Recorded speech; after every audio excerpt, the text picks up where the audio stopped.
Welcome back to Real Talk Live, where we talk about movies, TV shows, and all the latest entertainment news. I'm your host, Krypton Cage, and I'm joined here today by my co-host, the Viking. What's How are, going on? how are Two, you we doing? haven't been here. We haven't been here in 2 weeks, man. 2 weeks we haven't, and Yeah, we it's keep we crazy. keep we, we keep waiting 2 weeks, and then we've got more and more news to talk about, and movies come out, and then we have a 6 hour stream. But it's good to be back, and we've got loads to talk about today.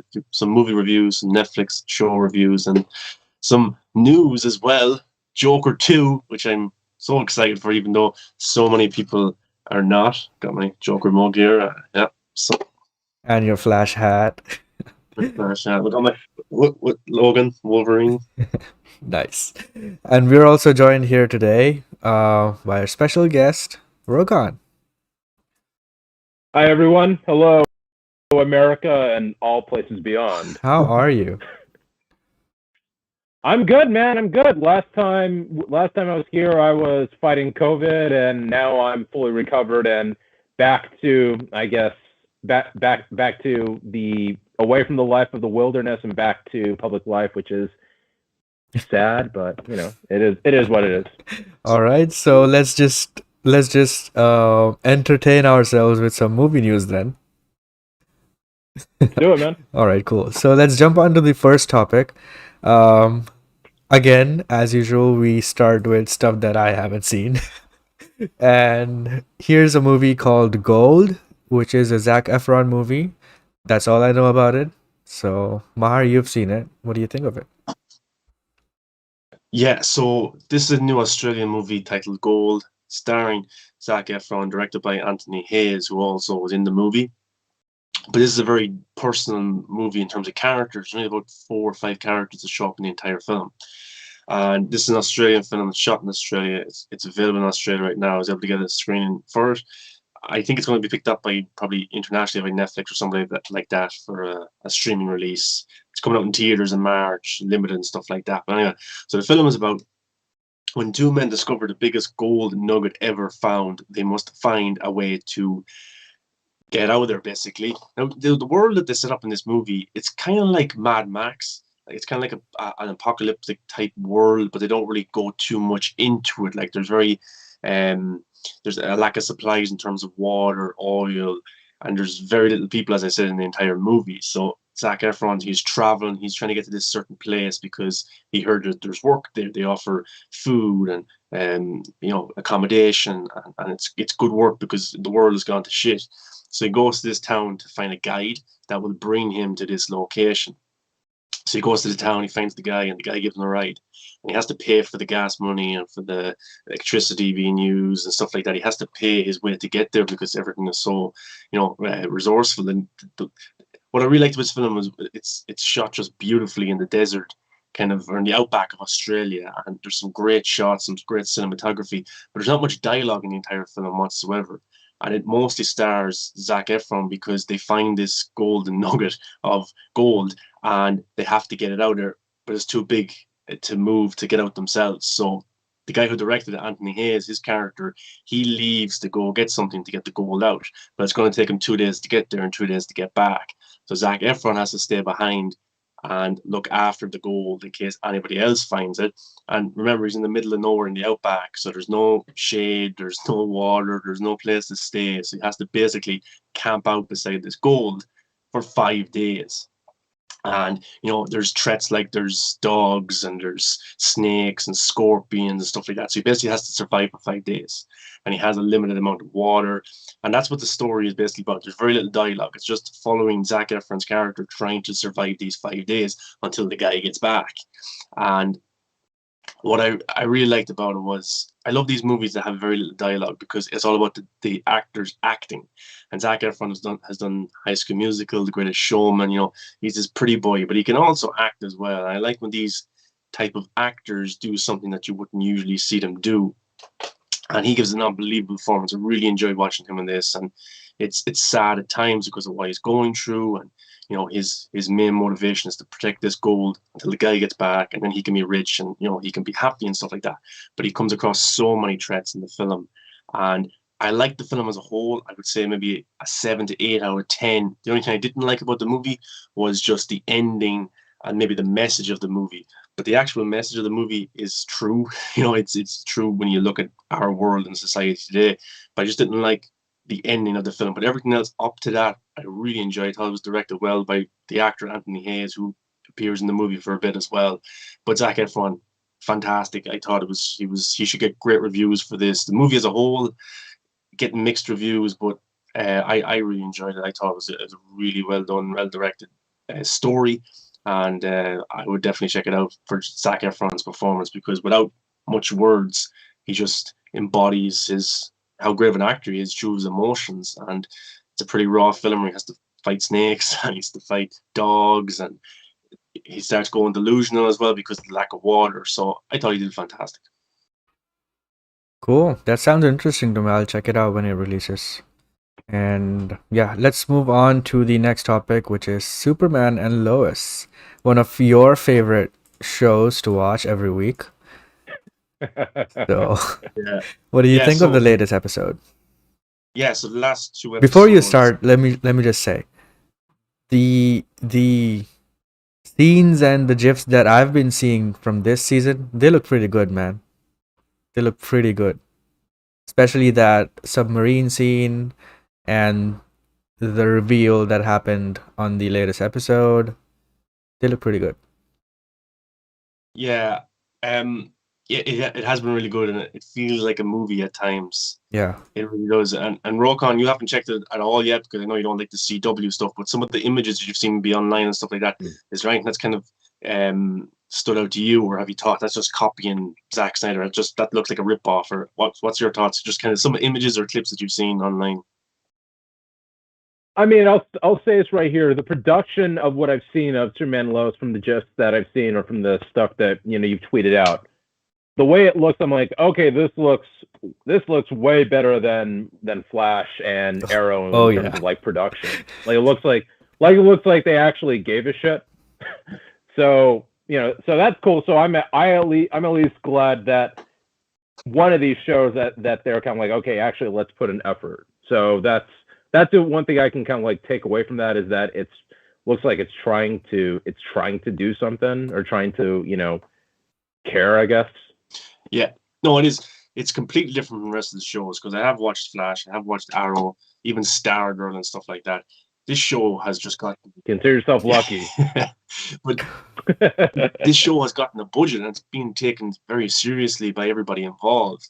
And I would say since season 1, episode 1, the acting, the directing, the writing, the acting, I already said that, everything, cinematography, has just moved very nicely, and it's taken itself seriously, and it's respectful to every other Superman movie and show, animated stuff, comic books. It brings it all together and makes this Superman and Lois show, while Tyler Hoechlin is doing his own thing as well.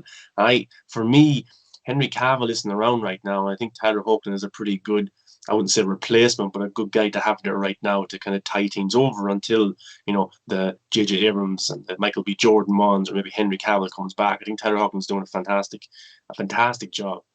But yeah, it looks like a movie at times. It really does. And it's not relying on action or huge set pieces. When that happens, it's pretty cool. But the side characters, like, the Cushings, Lana Cushing, which is Superman, Clark Kent's old high school, love interest. They have a very interesting story going on. Lois is an interesting story going on. Jonathan and Jordan has interesting stories as well. And you care for all the characters. Not like when you're with other characters, not like bring me back to Tyler Hoechlin, I just want to see Superman. You like all of the characters and all the story that's being told. But this season now it's been promised to be big, because the showrunner did say that we can expect to see Doomsday, because there's been this threat that's under the mines in Smallville that's affecting Superman, it's giving him headaches and stuff like that. And in an interview, the showrunner basically said, yeah, it's Doomsday. And we go into episode 3, and we finally get to see what is in the mines. And it has the comic accurate suit that Doomsday wears when he first appears, but it's not actually Doomsday. It ends up being the character Bizarro, which is kind of a reversed version of Superman. And this reversed version of Superman, he speaks, his words are all jumbled up, but in the show, his words, if you reverse them, you can understand. So that's what some people did online. When Bizarro showed up, he spoke, he couldn't understand it, but people online reversed it, and he was saying like "Leave me alone" or "Home." He finds the fortress of solitude. But he fights Superman. He fights John Henry Is Irons' he Steel as also well. played by Tyler? Yeah, Tyler Hoechlin is playing him as well, so it's pretty cool. And Tyler Hoechlin has played so many different variations of Superman. You know, Yeah. on Supergirl, he's played Black Suit Superman as well. He's played the evil Black Suit Superman, and which on Earth 2, John Henry Irons' Earth, killed everybody. And now he gets to play Bizarro. So people were so surprised to see Bizarro show up, because the showrunner lied to us, but that was pretty cool as well in a world where everything is spoiled online in terms of what the next episode will have or what Spider-Man No Way Home will have. It was pretty cool to have a huge surprise like that, and even the S is backwards as well, and you know, it's cool. And I think Bizarro, Superman has the laser vision. Bizarro has the cold kind of vision, the freeze and stuff through his eyes. And then instead of him breathing out the ice like Superman does, he will breathe out fire, or the laser. He'll breathe out the laser kind of vision. So that's pretty cool as well. Looking forward to seeing that. I hope they do that. But it looks like they're going to do that because his eyes are blue. But yeah, it was a huge surprise. Pretty cool. And it was a cool action sequence there between those two, which you can look up on YouTube if you haven't seen it. But there's also kind of in episode 2, we went back to his brother Tal-Rho, who was the evil villain last season, and it looks like that he's going to have a redemption arc now, where he becomes kind of an anti-hero, kind of good guy helping his brother. That's what the hint of it was in episode 2. But yeah, caught everybody off guard. Bizarro's here. New episode tonight of Superman and Lois, which I'm really looking forward to. And I'm the showrunner did say numerous villains will show up. There's kind of hints maybe Lex Luthor might show up. That's what I think it will be, because there's a mysterious character on a phone. I would love to see John Cryer come in as Lex Luthor from Supergirl and actually do a more serious version of it, because this show is a rebooted version of everything we've seen before. And even Lucy Lane, who appeared in Supergirl, which is Lois Lane's sister, she's being introduced tonight in episode 4. And what's happening with her is she's a rebooted version of that character as well. So her version on Supergirl is not the same that we're going to see in Superman and Lois. It's all kind of a Oh, reboot. nice. So I think they can bring Kara then. Yeah, they could. Melissa. I think they could. Yeah, and she could be like not exactly how she was in Supergirl, Yeah. but like the writing for these shows and movies, they make a huge difference, because good writing, you know, helps an actor. When it's not great writing, the actor is only so limited in what they can do, and the show's budget and stuff like that. So I would love to see her come in with this serious script, with this budget, and just perform beautifully, which I definitely think she can. But Yeah. another storyline She was is going great. on as well. Even in that show, she was great.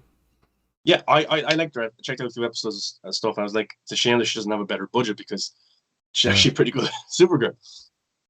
But the storyline that Lois is going through is, in this kind of version of Superman and Lois, her sister Lucy joined a cult, which is kind of funny, because if you're familiar with real world stuff, the Smallville actress was kind of in a cult where she was, you know, stuff. You can look it up if you want. And actually, the cult. They released a documentary. They released a documentary about that on HBO. Oh, like really? I must check it out. Yeah. What I thought was really weird was the cult leader in Superman and Lois that has Lucy Lane, Lois' sister. Her name is Ali, and it's very similar to the actress's name. Jeez. Yeah. So I was surprised at that. But that's what's that documentary called? I forget. Let me look it up. Hold on a sec. I know I see it like advertised on HBO Max. I've seen Heaven's Gate, but that's not it, right? Okay. It's not it. No, not it. Sorry. What I was going to say as well is it's Lois is dealing with that, trying to get her sister back from this cult and stuff like that. So, yeah. The Vow. The Vow. That's what it's called. And what like to call the cult leader Ali, and then the actress to be a similar name. What's her name? Ali, or it's Alison Mack. Alison so Mack. I was surprised at that, but that was pretty kind of on the nose too. So yeah, I'm looking forward to seeing Bizarro. Tal-Rho will be brought into it even more. Superman's half brother. Steel as well is going through problems, because he's just adjusting to this Earth, because he came from the other Earth, and his daughter's here now as well. They're going through a tough time. Jonathan and Jordan have their love interests, like high school drama. Sometimes I roll my eyes at it, but other times it's actually done pretty well. And but the standouts are Tyler Hoechlin, Steele, Talrow, now Bizarro's in it. So let's go. Let's see what they can do for episode 4. But I highly recommend checking out the show because it looks like a movie. It feels like a movie at times. And you know when you find a show that you really like watching in terms of you love all the characters and you just feel happy watching it. That's how I feel watching Superman and Lois. That's how good I really think it is. And it's Henry Cavill made me fall in love with the character of Superman. Tyler Hoechlin is making me stay in love with the character of Superman because outside of Henry Cavill, Superman for me isn't a character that I truly like. But Tyler Hoechlin has he's transitioned to me to be a fan of him in the role now as well. So I would have Henry Cavill and Tyler Hoechlin up here. The older Superman, I appreciate them and stuff, but it just wasn't for me. All right. Fair enough. Right, so let's move on to Jason Momoa being cast in Fast 10. But let me just fix my camera until then. What do you think of this news, Maher? Oh, okay. So I love the Fast and Furious franchise because of The Rock. Because Fast 5, The Rock was in this movie, and I grew up watching WWE, so I followed the careers of John Cena, of The Rock. Whenever they do a movie, I feel like I have to watch it because these guys, they were my childhood. So watched Fast 5, loved it. I was like, oh, this is pretty cool. The action, just the coolness of it. And then Fast and Furious 6, 7, The Rock's coming back. It's pretty cool. Jason Statham is coming into it. This is awesome. And then there was the falling out between Vin Diesel and The Rock. And I went to watch Fast and Furious 9. And for me, it's the weaker of probably the last 4 or 5 Fast and Furious movies because I couldn't get over the space stuff where Tyrese and Lucifer, is it? What's that guy's name? Ludicrous. They went to space and just a car that was duct taped and their suit was duct taped, and I was like, I can't even take this seriously, even though it's Fast and Furious. So I did enjoy the movie. It was loads of action. John Cena, I thought was pretty cool, but it was just missing that screen presence of The Rock, big time for me. And now to hear that they're not going to be resolving their issues with each other and The Rock won't appear in Fast 10, I was afraid that screen presence would still be lacking going into Fast and Furious 10. But if you're going to get somebody to replace The Rock in terms of screen presence and charisma, I think Jason Momoa is a pretty good addition. And maybe he'll be a villain. That would be cool to see him as a villain. And he's a big guy. He's Aquaman. He's $1 billion actor. So this is a really good addition. Plus John Cena now. And Peacemaker's making John Cena a bigger star as well. So that will help. So I think this is a pretty good addition. I just don't know if it's going to fully, make us forget about The Rock, because for me, The Rock is the reason this franchise rebooted in terms of being just fast cars to action blockbuster that you have to see on a big screen. And Jason Statham appeared at the end of Fast and Furious 9. Will he be in Fast 10? I hope so. Or will he just be kept for Hobbs and Shaw? I think Vin Diesel will try and get him. So Jason Statham's in it, John Cena, Jason Momoa, Vin Diesel, and The Rock's not. That's a pretty good kind of substitute. I'm sure there's going to be more casting as well, but yeah, I'm for this. Let's go. It's all just good fun, and Jason Momoa is he is good fun. So hopefully, I'd love to see him play as a villain. Yeah, and I've never cared about this ever since it happened, and I probably will not even watch the movie because I lost interest after 6, 7. I think 7 was the last one that I thought was good. 8 was again going into that ridiculous territory with the submarine and all that stuff. That was crazy. And then Fast 9 was just absurd, and I didn't even watch that. I probably will check out Hobbs and Shaw, but I'm not interested in that at all. So maybe not. But yeah, this is a good casting though, because like you said, I completely agree with you. Adding Jason Momoa would be a pretty big point of attraction or hype for this movie, if you're not gonna get The Rock. And think about this, you have 3 major DC stars in the Fast franchise right now, and if you bring back Gal Gadot, you have 4. You have The Rock. Oh, don't forget it. Don't forget. Oh Idris. yeah. Oh yeah. And there you go. You already have 4, and you have Black Adam. You have Peacemaker. Now you have Aquaman. So Mhm.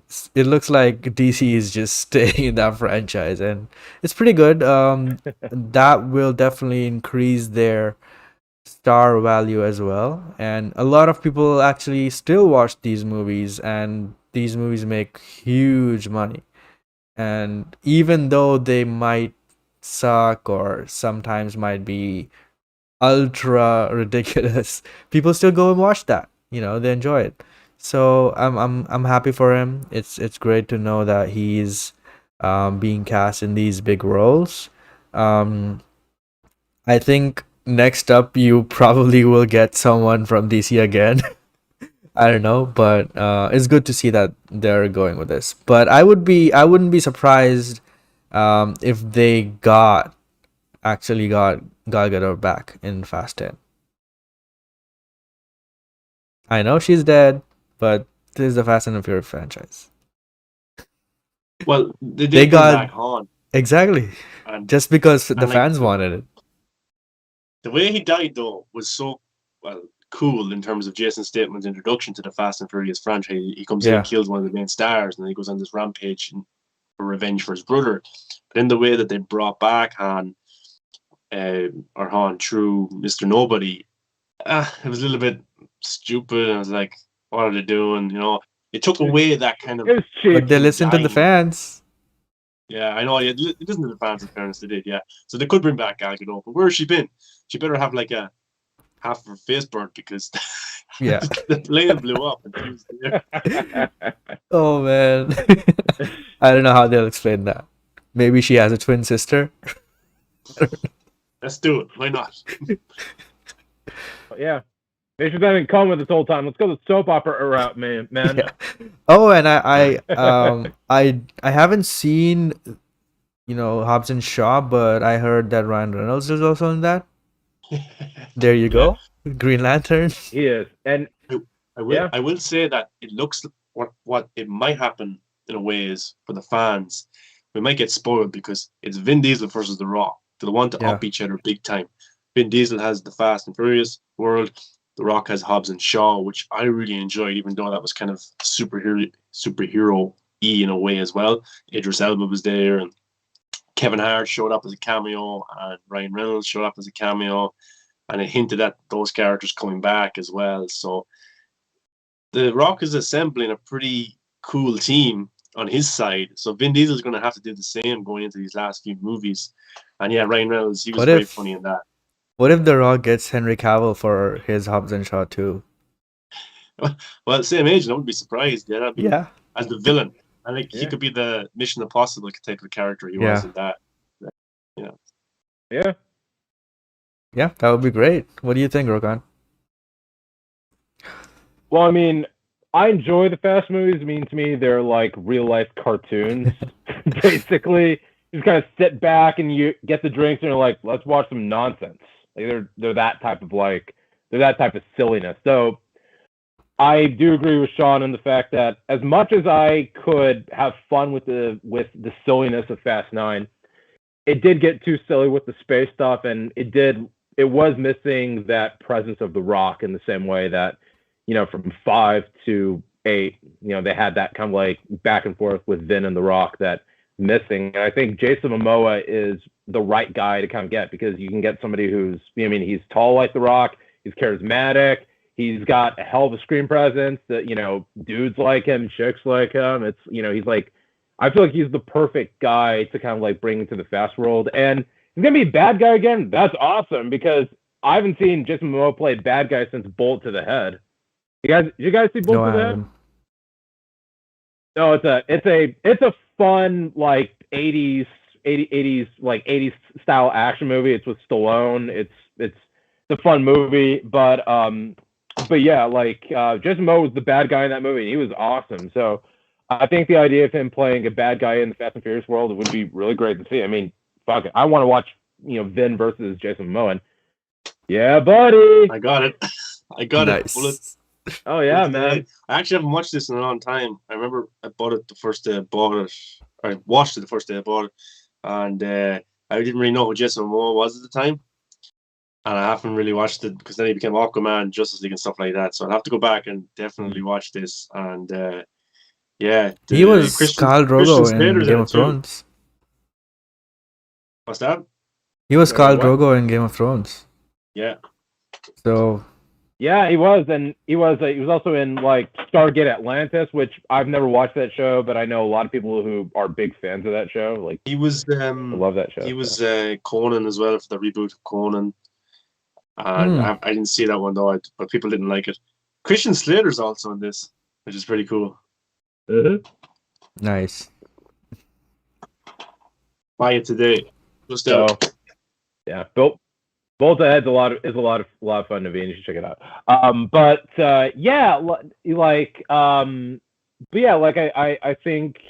think someone like Jason Momoa is perfect for for the fast world. I mean, I hope that if this is going to be, because remember they've announced that this is going to be a two-parter type of movie, as their kind of like finale. If it's going to be a two-parter, then he has to be a hell of a bad guy. He's got to be someone on the levels of like Jason Statham in the seventh one. So, hopefully, like he can deliver something awesome. But I'm confident that he can. So I'm looking forward to Momoa. Cool. And also, I'm kind of biased when I say that because I've met Momoa and he's a super sweet guy. So I have it in my nature to praise anything he's in as part of. Where did you meet him? Comic-Con back in 2015. What was he? The good old days. Doing Game of Thrones stuff there, or what was he promoting? What was he? Game of Thrones. Yeah, it was Game of Thrones stuff, and this was like weeks after he had gotten cast as Aquaman too. So he was like riding high on it. I have a photo somewhere of me and him. Nice. That's pretty cool, man. Yeah. You should send him. Yeah. He's like, send him a DM, tell him to come on the show sometimes. yeah. He's got to answer one of my DMs at some point. Yeah. He's single now, so we all have a chance. He has time. We do. All right, so let's move on to the next topic, which is the Halo trailer.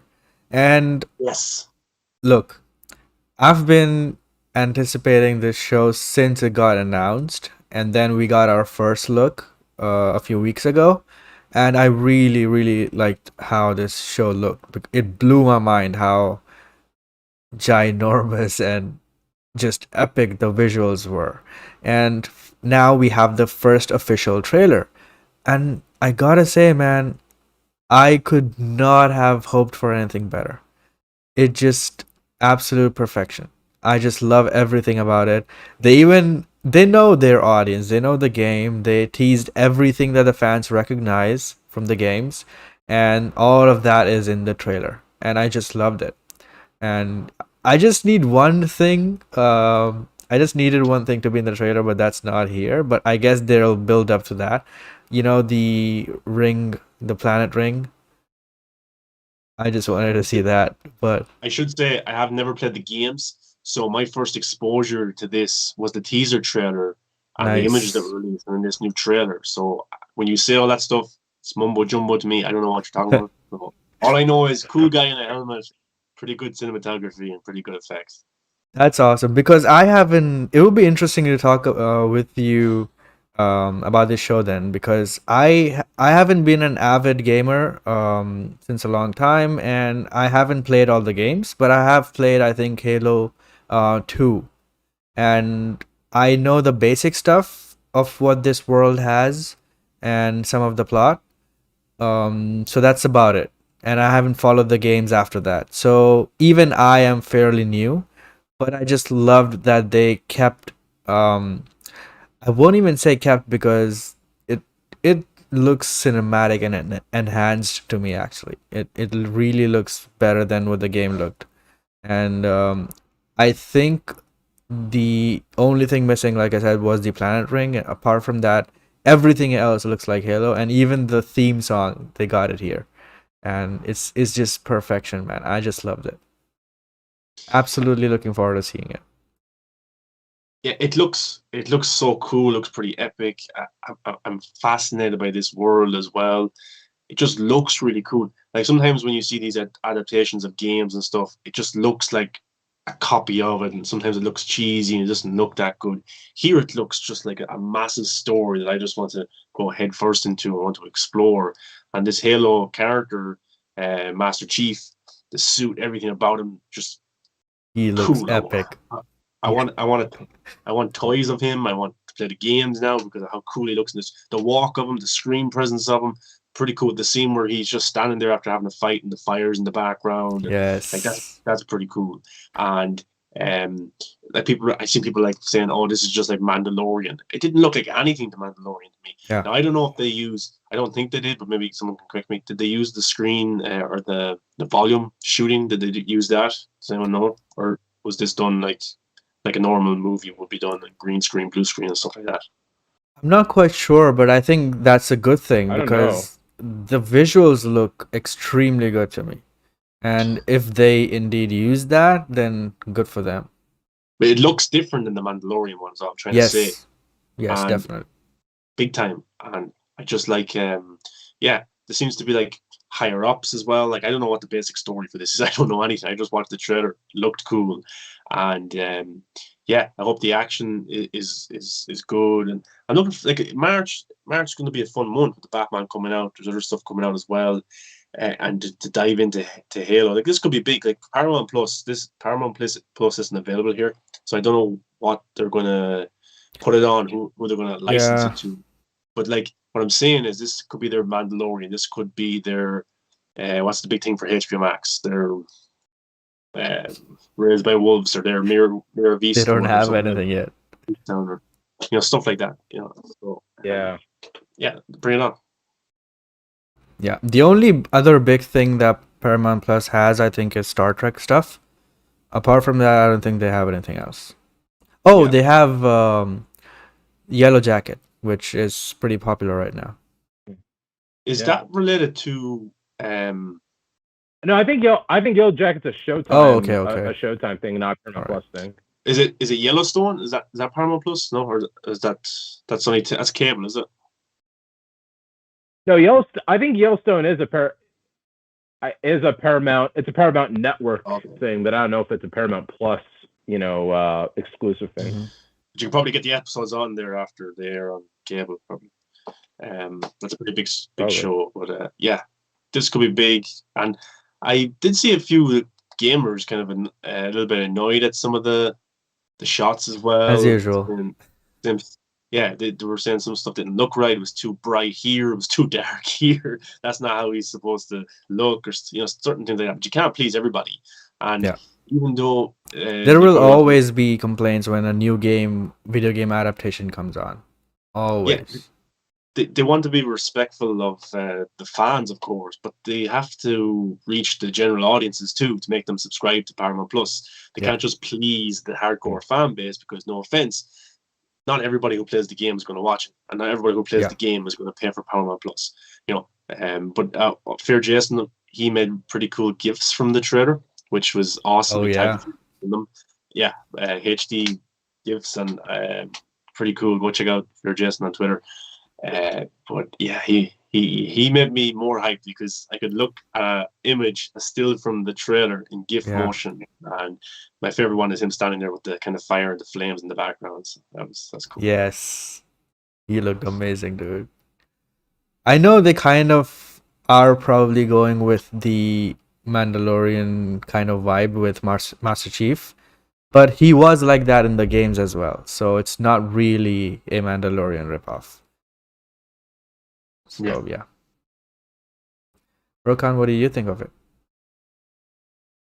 I think it looks pretty rad, and I say this as somebody who's not attached to Halo. Like, I think it's because I've always been a PlayStation guy, so I never had the chance to go and play the games. Though my friends are Xbox guys, and so I'd hang out with them and I play Halo with them bits here and there, but I'm not like a Halo fan. But seeing all of this right here, first off, it's just nice that we're getting Halo in live action, because I remember back in the day, it was like going 12, 13, 14 years ago, they were going to do a Halo movie with Blomkamp directing it.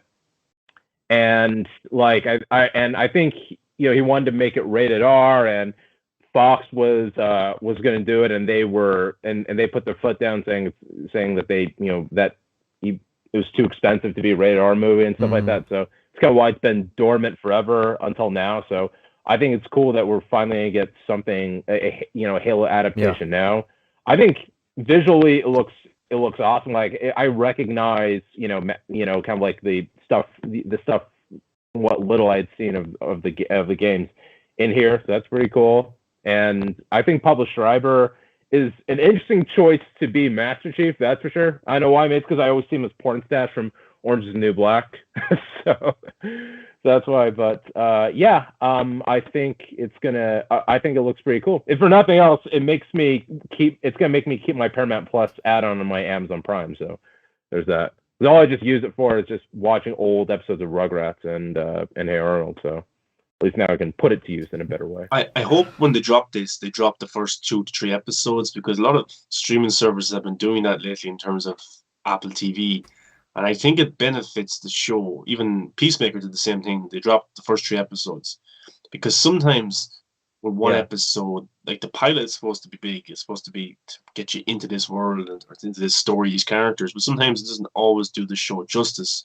And I think if you just released the first episode of Peacemaker, people would have been like, what is this? And then you have to wait a week until people get into it a little bit more. I think with Halo, if they drop an episode or two, you get familiar with this world, these characters, you're kind of invested into this story, and then you go into episode 3 and you're like, okay, what's next? Tell me more, and I hope they do that. I hope it's not just one episode.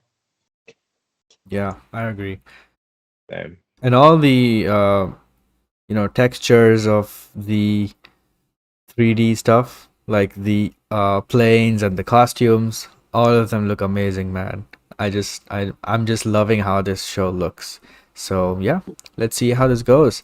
And it's not just, your standard Call of Duty type show. It would involve aliens and all that. So you can also see that alien creature in there, right? And that also looks pretty good. So yeah, I'm very excited to see this. All right, so let's move on to Scream. And unfortunately, I haven't seen this movie yet. It released here pretty recently, and I'm planning on checking it out. But I still haven't seen the first movie, so I'm waiting to see that first. But you've seen the movie. Both of you have seen the movie. What do you think of it, Mar? Yeah, so Scream 5 trailers, marketing were actually fantastic for this one. I think they did an awesome job. I think they used their marketing budget. I think they used it all, but they used it importantly in terms of what they did with it. The posters were fantastic. The marketing for Halloween at that time was brilliant. Stuff like that. It really made a difference. And the trailers were fantastic. And of course, we're bringing back the old crew of Neve Campbell, Courtney Cox, David Arquette. But a person who didn't come back this time was Wes Craven, who directed the first 4 films. He sadly passed away a few years ago. And Wes Craven's one of these iconic horror directors. He did Nightmare on Elm Street. I think he did number 2, did he? Did he do the one with Johnny Depp? Or did he do 3? He did 2 of them. No, he did. Wes did the first one, and he did New Nightmare. Yeah, that's it.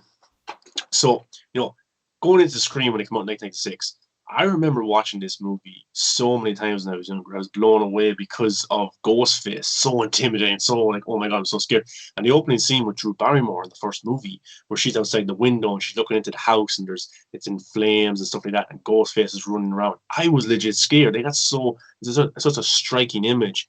And that opening scene is iconic. It's one of the greatest opening scenes of all time. And Wes Craven was very meta in his directing approach in terms of Scream. It would reference movies. It would reference the tropes of horror movies in terms of what the slasher killer will do, first person to die, don't go down there alone, all that kind of stuff. And it got meta as the films went on, into 2, which I really liked 2, and then 3, it was kind of like in the Scream universe, there is movies made about the movie. So in that world, it's called Stab, and they've made like 7 or 8 Stab movies in the Scream universe, which is based on the Woodsboro killings from the first one. And in the 3rd Scream movie, they were making Stab 4 or 5 or whatever it was, or 3, and you had the real actors are playing these characters, and then you had like the fake actors in the movie who were making a movie about these characters as well, and that was very meta. And Scream 4 came out about 10 years ago, and I liked it, but it was a bit simple in terms of, it was okay. I wouldn't say it was amazing or anything like that. And the twist at the end, I could probably see it coming. But going into Scream 5 without Wes Craven, you're kind of a little bit concerned. But the original three came back: Ned Campbell, Courtney Cox, David Arquette. And I have to say, I really enjoyed this film. I had so much fun with it. And that's probably a sick thing to say in a serial killer film. But in terms of this film was just insanely meta in terms of what it was referencing, not just horror movies, but also fandom. And it actually addresses toxic fandom. There's a great kind of meta line in the movie where they reference the director of Knives Out, Rian Johnson, which you will love, Casey, because you loved Last Jedi, in terms of the backlash towards that movie online with fans. And then one of the characters explain how do you make what did they call it, Rokan?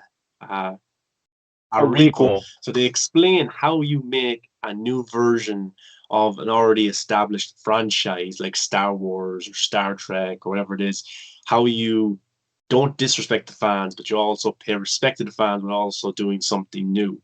And that's what Scream does here. They have the OG characters, they have the new characters, they're blended together. You can kill off one, but you can't kill off a lot. Like in terms of what they did with the Han Solo and stuff, like they all reference those types of things, which was fantastic. But also, if you're not a fan of those things in the Star Wars movies, you're still pissed off about it. And this movie reminds you of those things as well.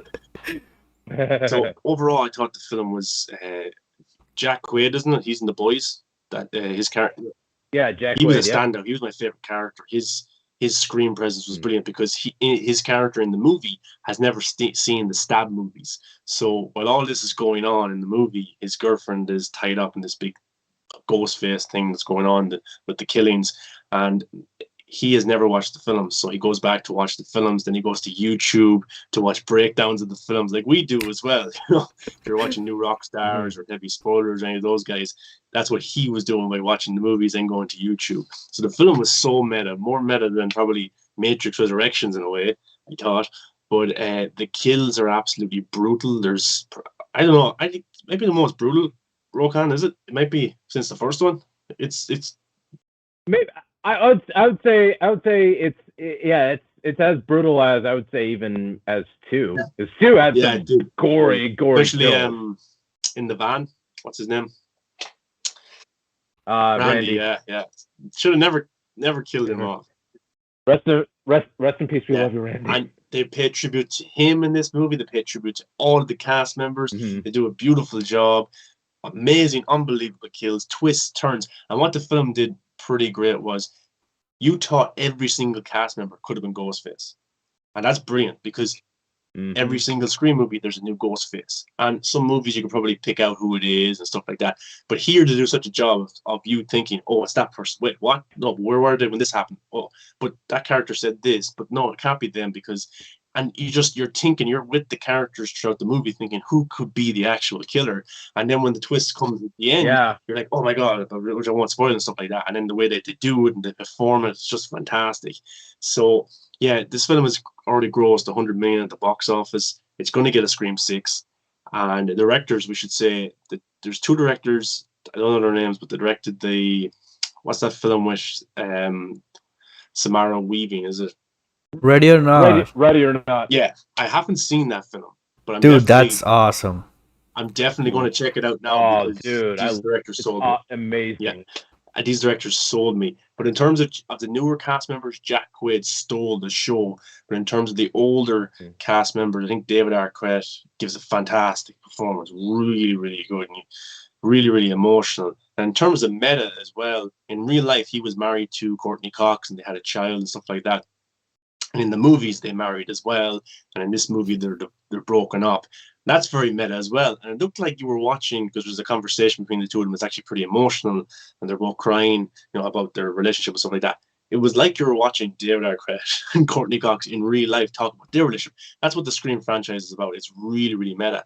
And one of the new actresses as well, she was one of the Manson killers in Once Upon a Time in Hollywood. Oh. And there's some similarities to her character there as well in terms of how she dresses and just how she talks, which that's meta in its own right. So like overall, I thought this film was fantastic. It's my favorite since the original, and I really do like Scream 2, but I think this one just bumps it out of the way. And yeah, it's really really good. And I wasn't expecting it to be this good because I was a little bit afraid because Wes Craven's not involved anymore. But it's a great tribute to him, and I think for Wes, I think appeared at the end of the movie as well, which was fantastic. And one of the characters is named Wes too, so it's complete meta-ness, and we love meta-ness around here. Oh yeah. What do you think, Rokan? Look, I absolutely love the Scream franchise. I grew up, watching the three films, and they've always been like a Halloween tradition of mine. Like every Halloween, like I will always put on Scream films, 28 Days Later, and Snyder's Dawn of the Dead, and Nightmare on Elm Street. Like those are my Halloween tradition films. So one is is the classic. Two, I think, is a damn good sequel.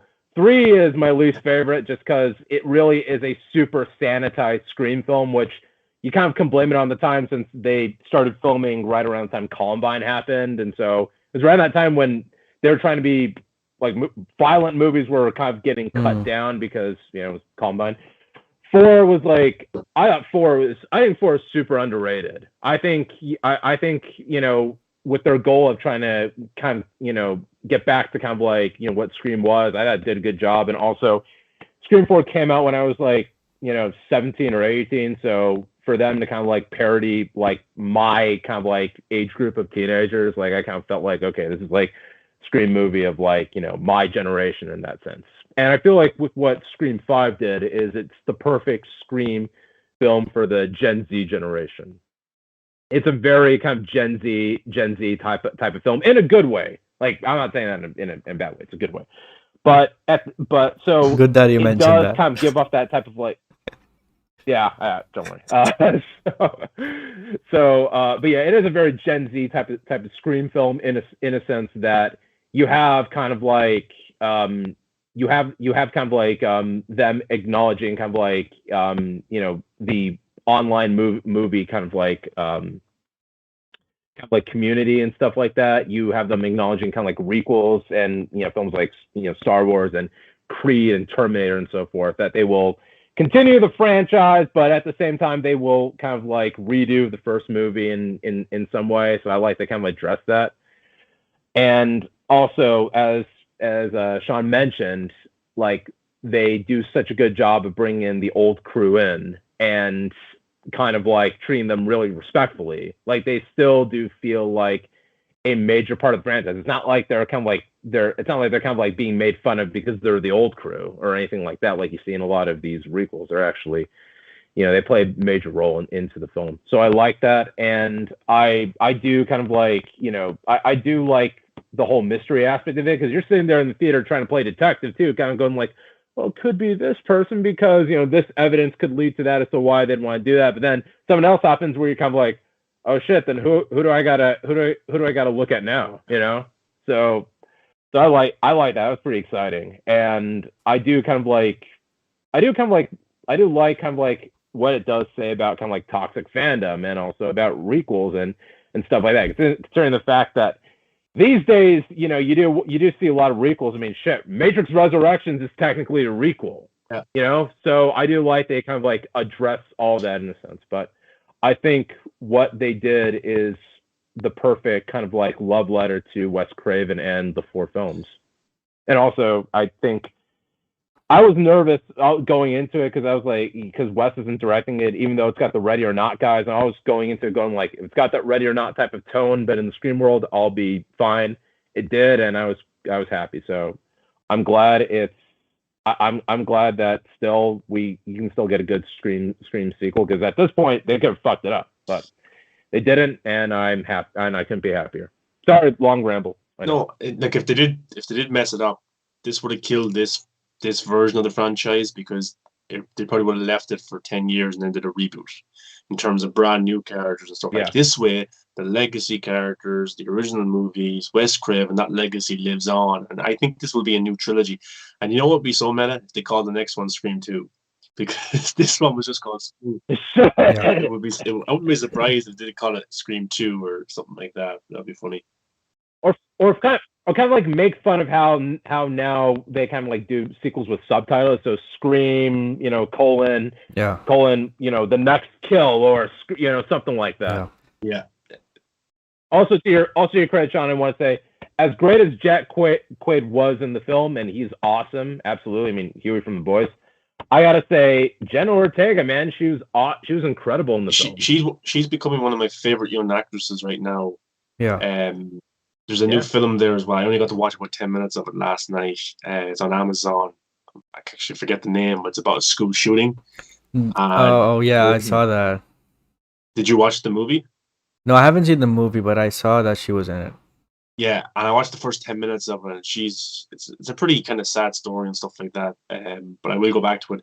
But she's just fantastic in that, and she's become one of my favorite actresses right now, big time. She did a great job because, she could have been just this tropey type of, girl in distress. There's a killer after me, but she added layers to it, and her performance was fantastic.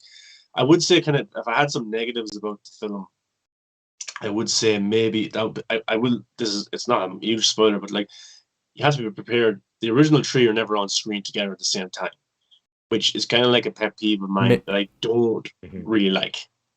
Maybe that was on purpose. It reminded me of Star Wars, and like I'm not a massive Star Wars fan. I get invested as much, but I didn't like how Han, how Luke, how Leia were never in a scene together. Chewbacca, I never liked that at all. I thought they should have, and then Fisher passed away and stuff like that. Terrible. But yeah, this film didn't have that either. Maybe it was on purpose because of the Star Wars kind of connection, the reference there. But yeah, and also the character who's supposed to be kind of the new Sidney Prescott is Sam. And the actress, for me, she was fine in everything, but she's not, Neve Campbell as Sidney. I agree. I agree. I mean, Melissa Barrera is the actress, and she's great. She's a good actress. She's pretty good in The Heights. That's the only thing I've seen her in. She's good in The Heights, but for something like this,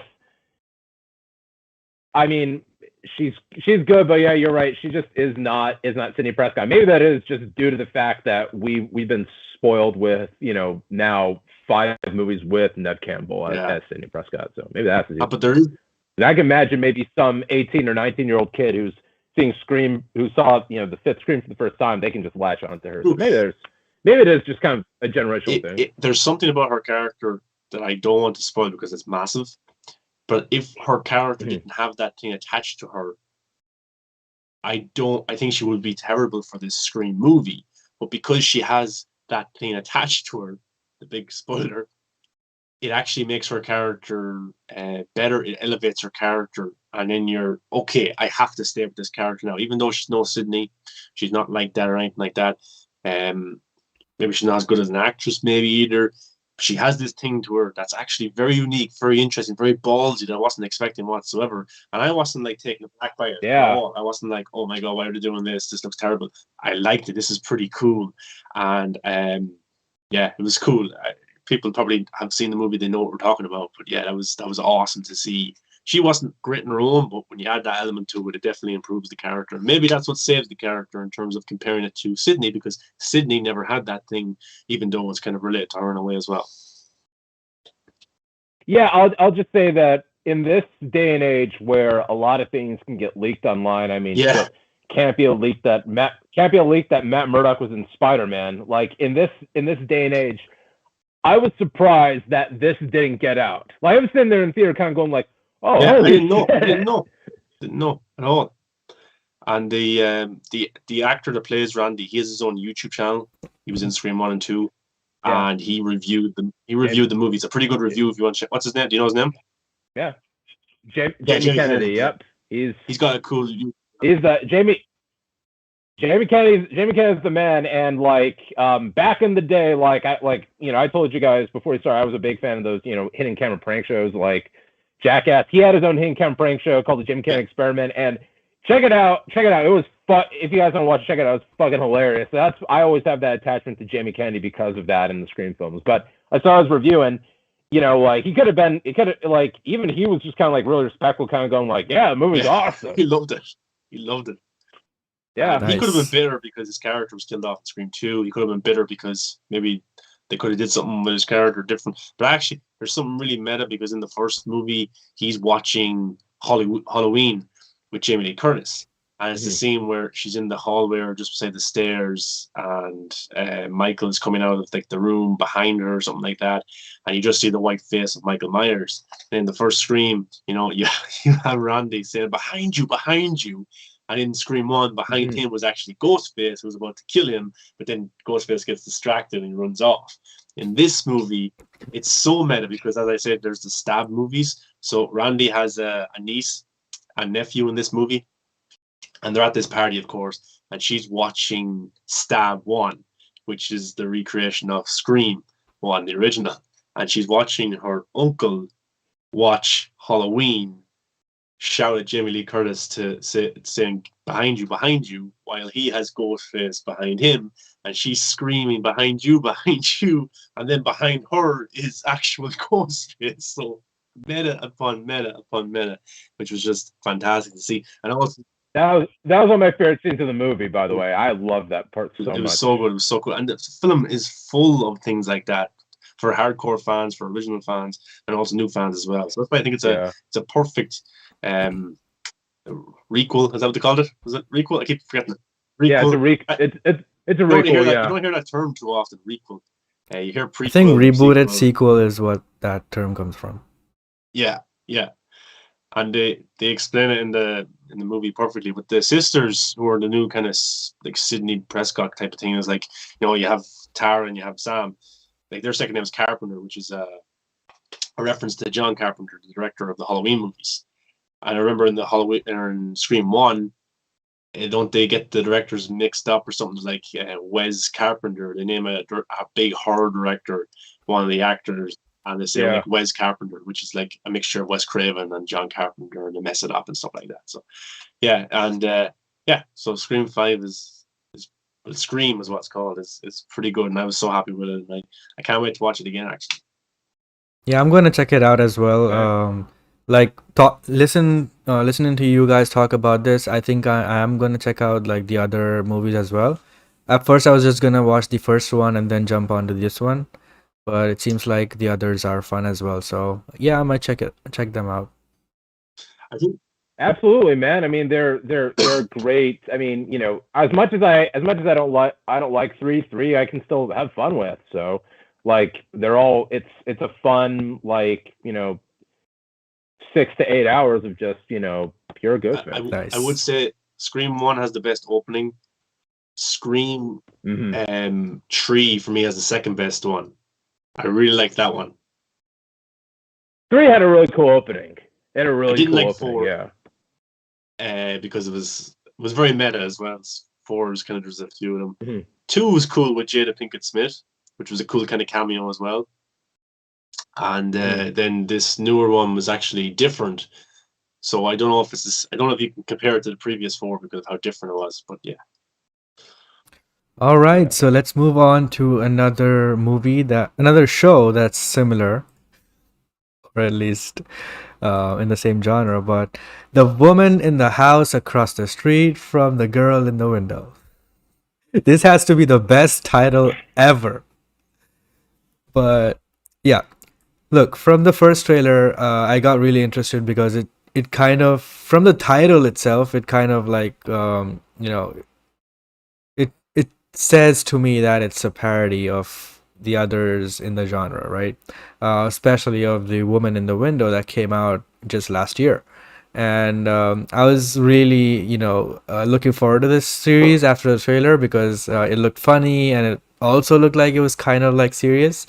And the show is exactly that. I watched the first episode. It's only 30 minutes too, so I just binged it all together.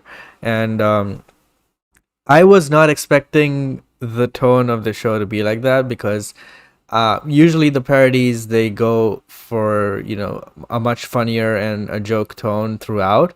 But this one, it was kind of weird, and I don't know if a lot of people will catch this, but they kept the seriousness of the show um, while also it being a parody. Like the lines they were saying were funny, but they were delivering it as if they were fully committed to being in this serious type of show, right?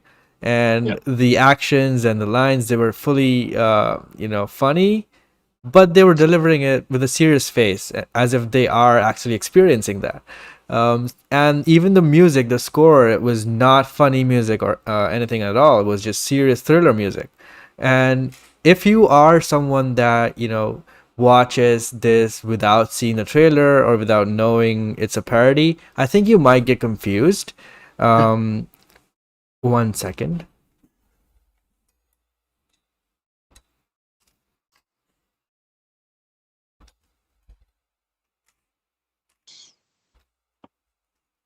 Sorry, I was just fixing my camera.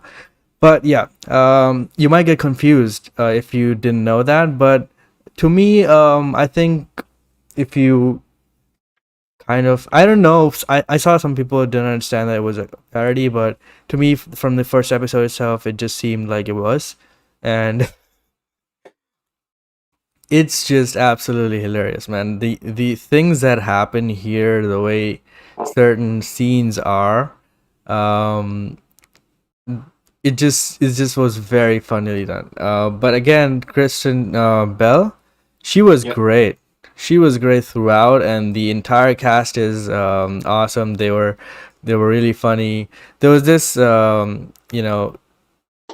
character that's related to Kristen Bell's character, and he was also another cliche character that was very dumb and doing dumbass things, saying dumbass lines, but in a very serious manner.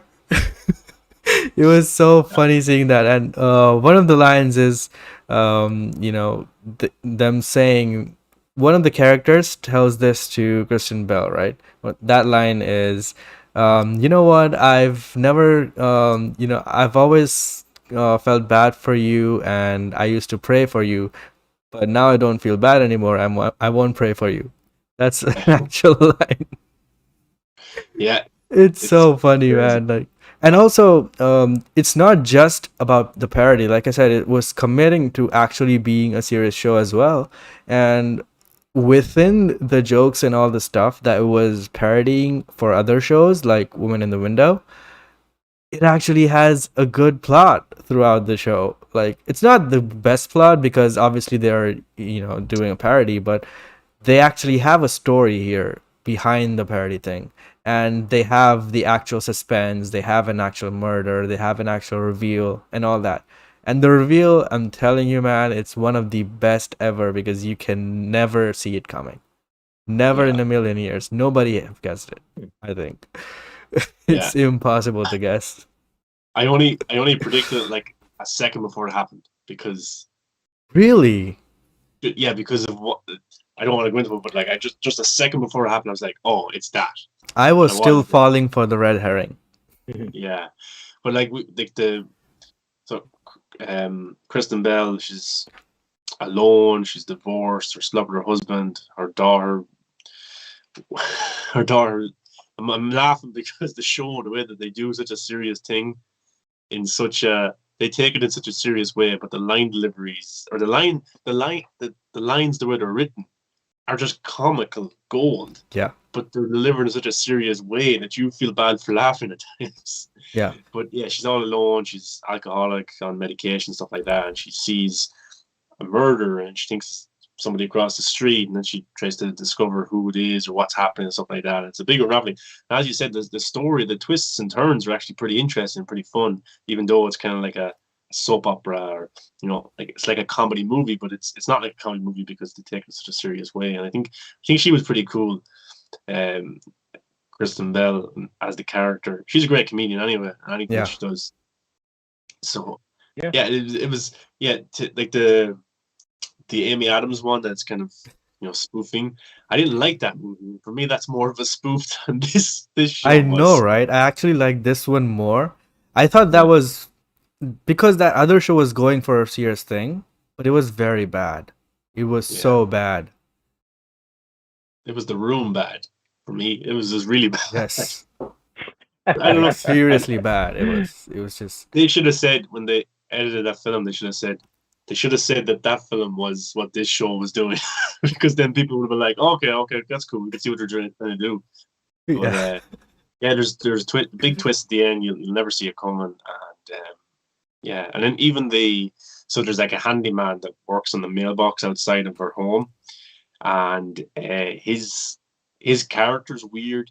He also played a serial killer in Mindhunter, and he was pretty. I liked his character. He's probably my second favorite character Oh, after I love Kristen. him. He was He's so so phenomenal in the first season of Mindhunter. Yeah, he's brilliant. So that's great casting, and like Matrix Resurrections was meta, Scream was meta. This show was pretty meta as well, because there's other deeper things there. I watched a few YouTube channels about going into what some other stuff means and what references it was, which I don't want to say because then it spoils some of the plot details. But yeah, it's only what 8 She's also episodes. reading a book with a Yeah, similar title. yeah.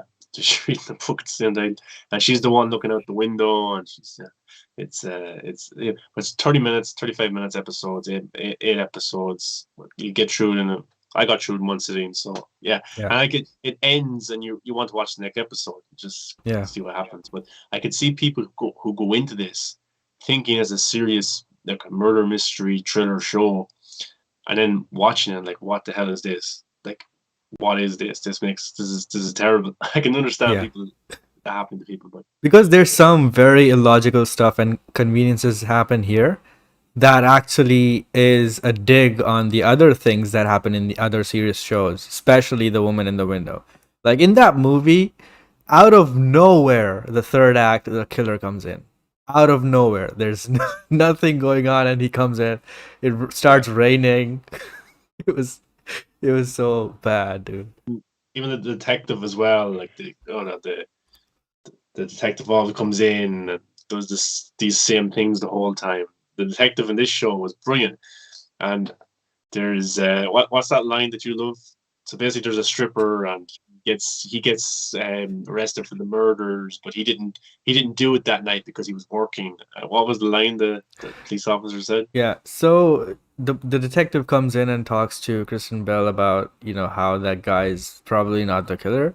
And one of the things she says is, he's not the killer. The only thing he slayed that night was his dance moves. In the most In the most serious serious way way. possible. And I think that line right there, that just sums up the entire show. Yeah. I died, dude. That was so funny because, like, literally, it's like a serious scene with serious score, and her delivery is very serious as well. And Kristen Bell's reaction to that line is also serious. But when But you you know, read like, that line on paper, you know it's comedy.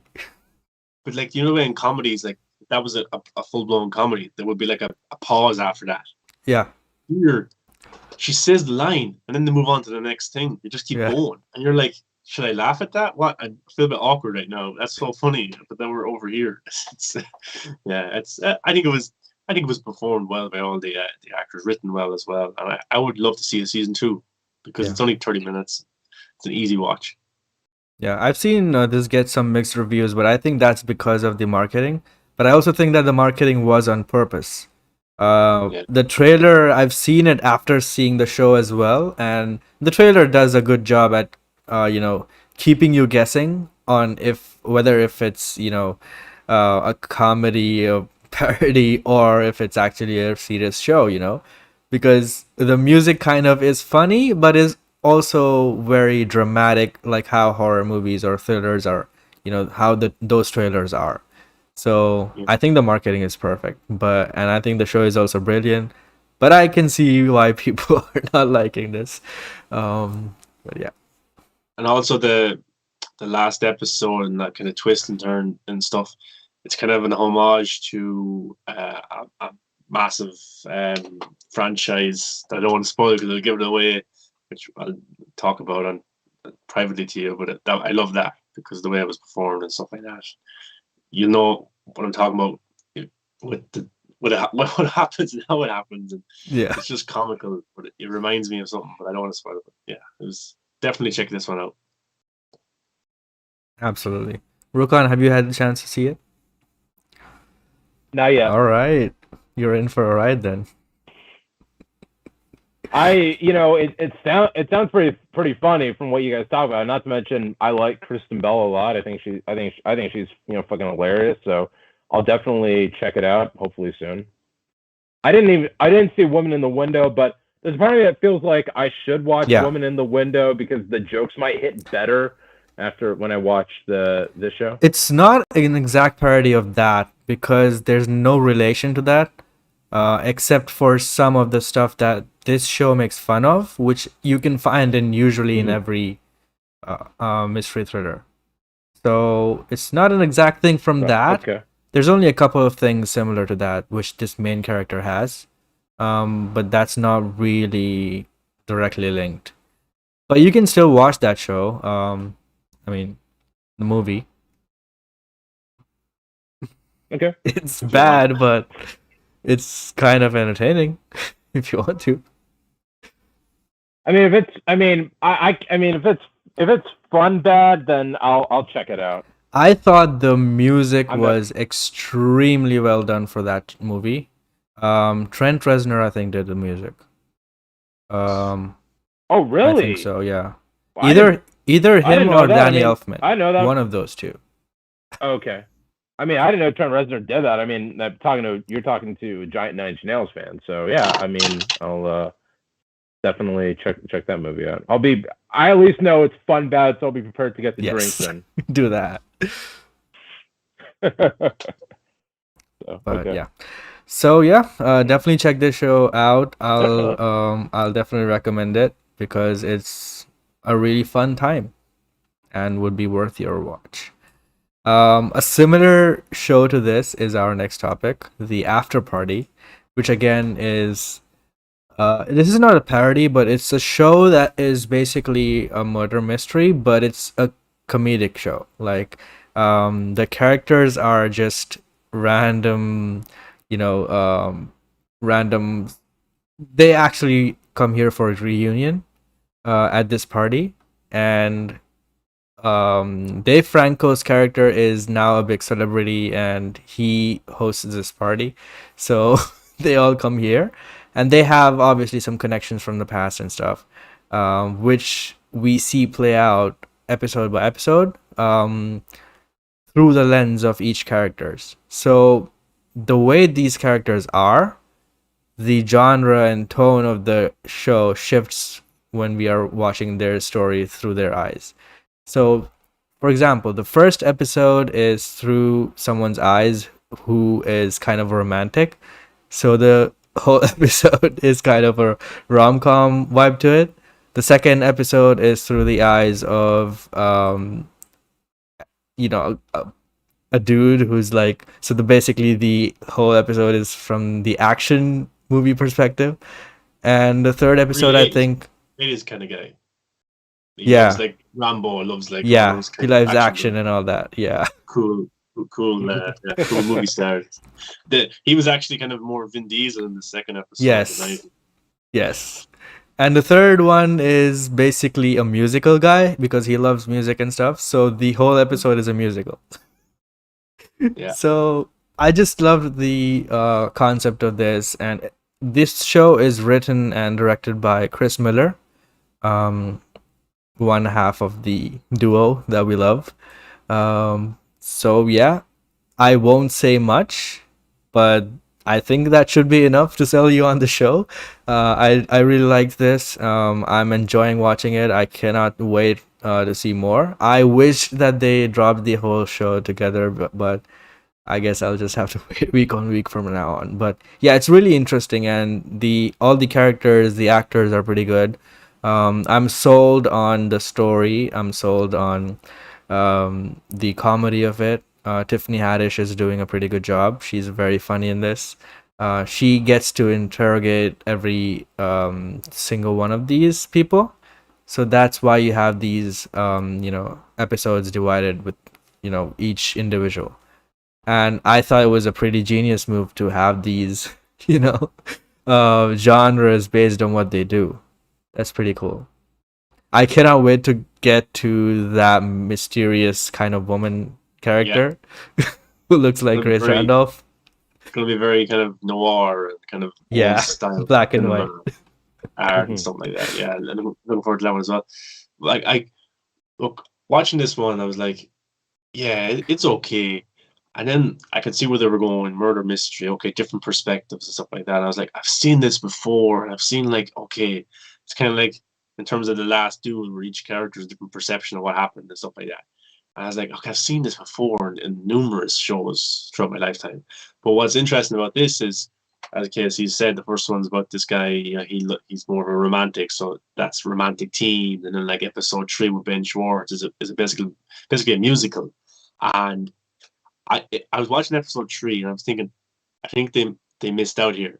The entire series should have been a musical because Ben Schwartz Dude, is the songs were absolutely amazing. the songs were so good. And I was like, is this going to And be the end of it I'm now? saying No, this as someone who hates musicals.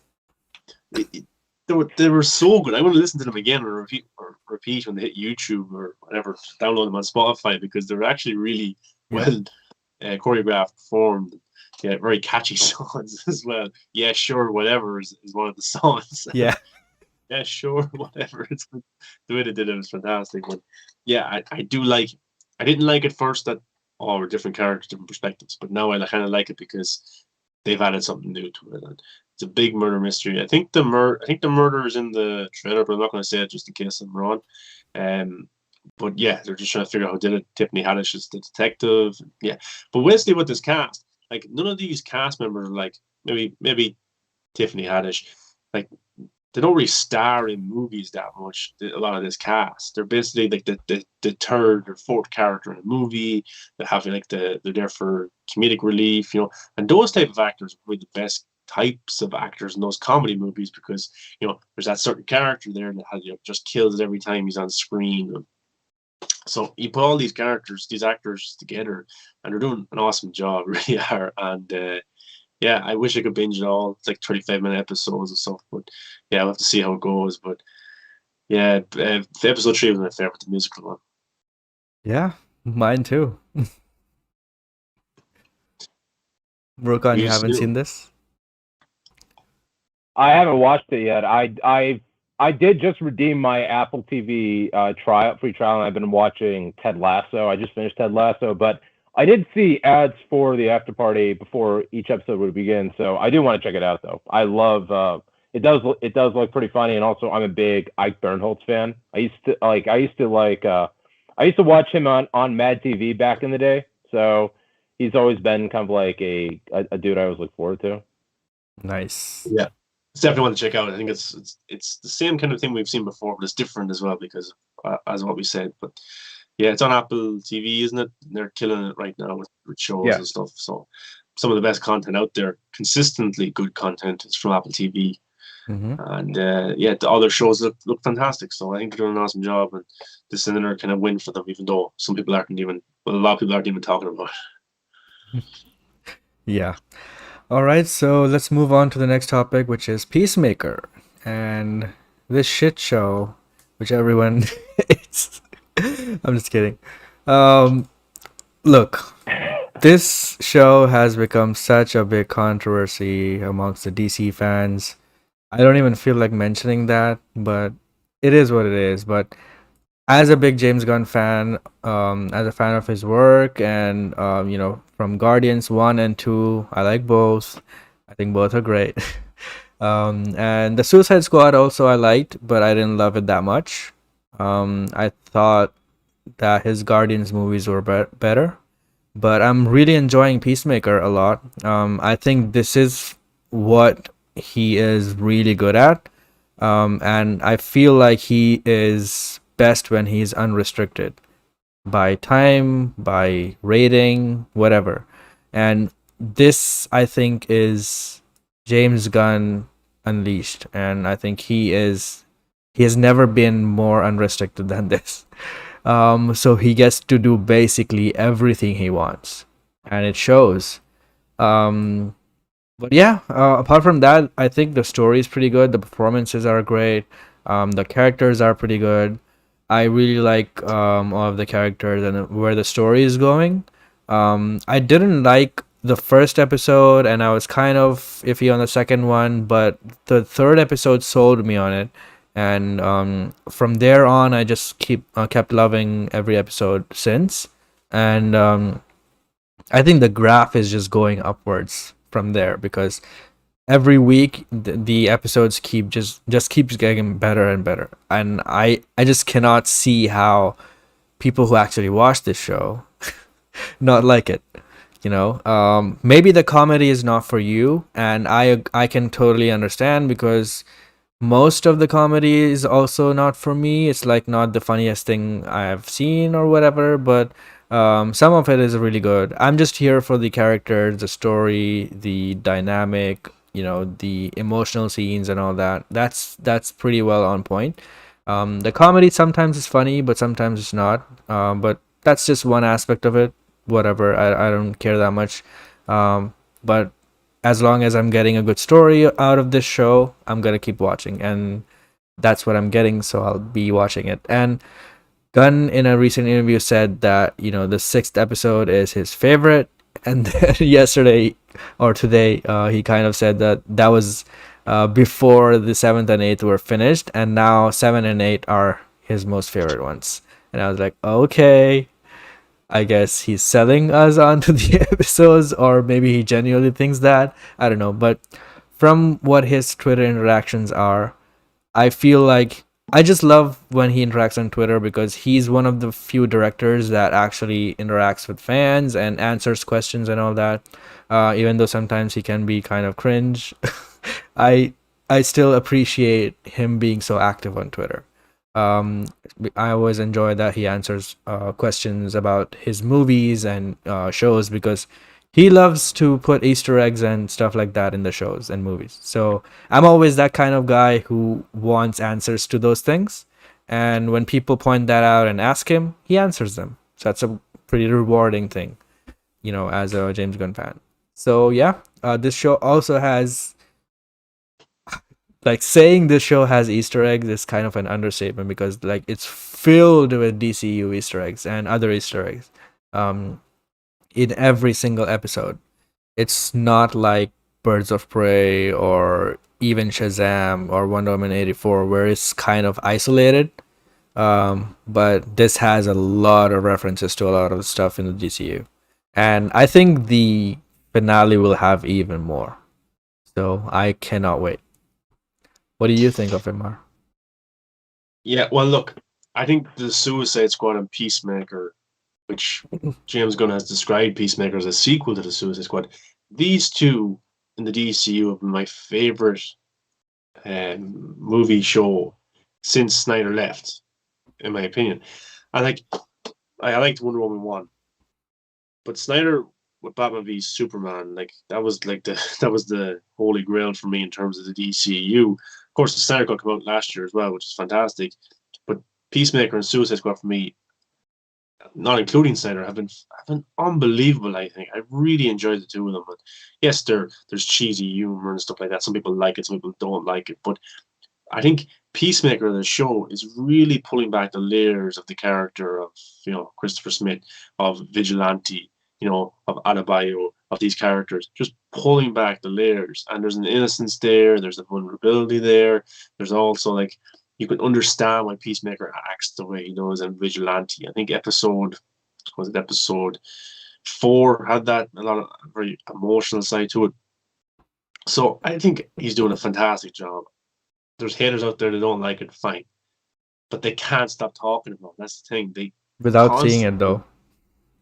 without seeing it, they're constantly making this thing trend, and they're yeah, they're shit now. They don't like it. That's fine. You don't like it. I just don't understand it. Yes, okay. Episode 1 dropped. If it was on its own, people watched it. They don't like it. Okay, I'll check out episode 2. But 3 episodes dropped at once. You have a chance to watch 3 episodes. Then you will know for a show if you like it or not, if it's for you or not, if you want to check out. But we've had 2 weeks now where 2 extra episodes dropped, 4 and 5, and we have 6 coming out Thursday. But people are still watching it, and it's trending as the biggest show in the world in terms of engagement, and it's up there with the biggest watch shows in the world as well. And it's doing unbelievable. And Peacemaker will get a season 2, 100%. And James Gunn will get more spin-offs. And John Cena, for me, I think found his most perfect role. He's been looking for something like this since he left WWE. He's been fine. He's been great and other stuff. But here he has finally The audition for Shazam. He auditioned for Shazam. Cable, he was supposed to be Cable as well. But the thing with John Cena is he's got a huge box office streaming fan base in terms of WWE, in terms of people are used to watching John Cena on their TV. They're not really used to seeing John Cena in massive theatrical movies. And Fast and Furious is always That's a good point. Even though he's in it. So his WWE box office sales, his pay-per-view sales, were always insane because it's John Cena. He was Superman of the WWE. He was the biggest star. Since he's transitioned over to movies, he hasn't had massively, huge box office successes. Fast and Furious was a given. But in terms of his streaming, he's onto something because on Hulu, he has the most watched original movie ever, which is Vacation Friends, which was greenlit for a sequel after I think the first weekend or something because so many people were watching it. It's a very funny show or movie. So that's getting a sequel, the most watched ever original movie on Hulu. Now he has Peacemaker on HBO Max, which is a brand new streaming service. It's looking for content and it's knocking it out of the park. So John Cena, for me, his main kind of fan base is on these types of platforms because that's where they're used to watching it. Because a lot of WWE fans are like, oh, cool, I have HBO Max, John Cena's new show, I'll sit down and watch it. I don't think they're necessarily going to go out in waves to watch his films at the box office. I don't think so. I don't think he's there yet to be a massive box office star. Maybe Peacemaker will be that transitional step because when he pops up in a movie again, maybe they'll go and see it because, oh yeah, John Cena, cool Peacemaker. But this show for me, don't forget, Cena is also going to be in Argyle too, the Apple TV Really? Matthew Vaughn movie. Yes. Yeah. Oh. I think with Henry Cavill. I think that could be one of the biggest Apple TV movies that they have. Yeah.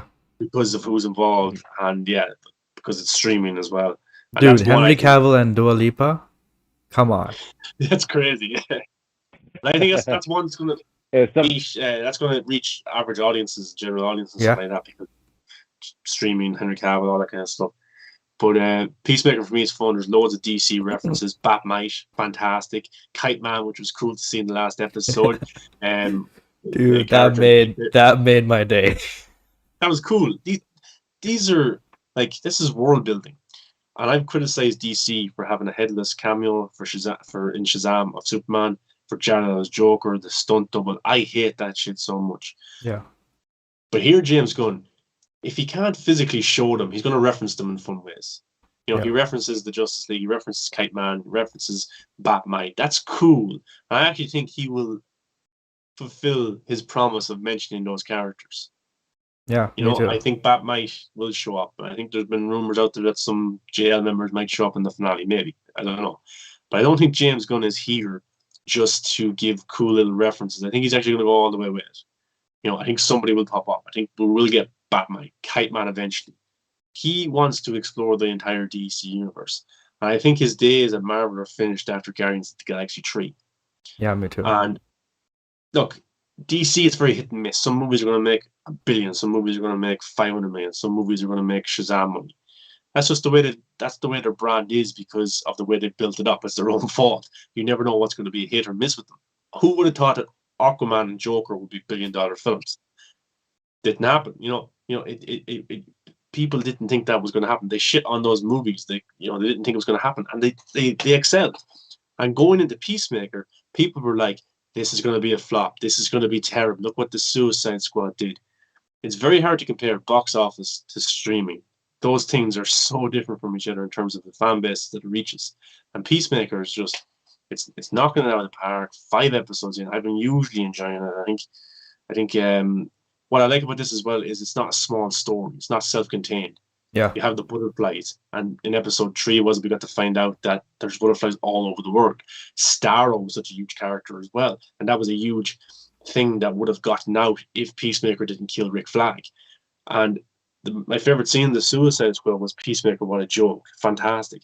And basically, this entire show is about that one scene in the Suicide Squad.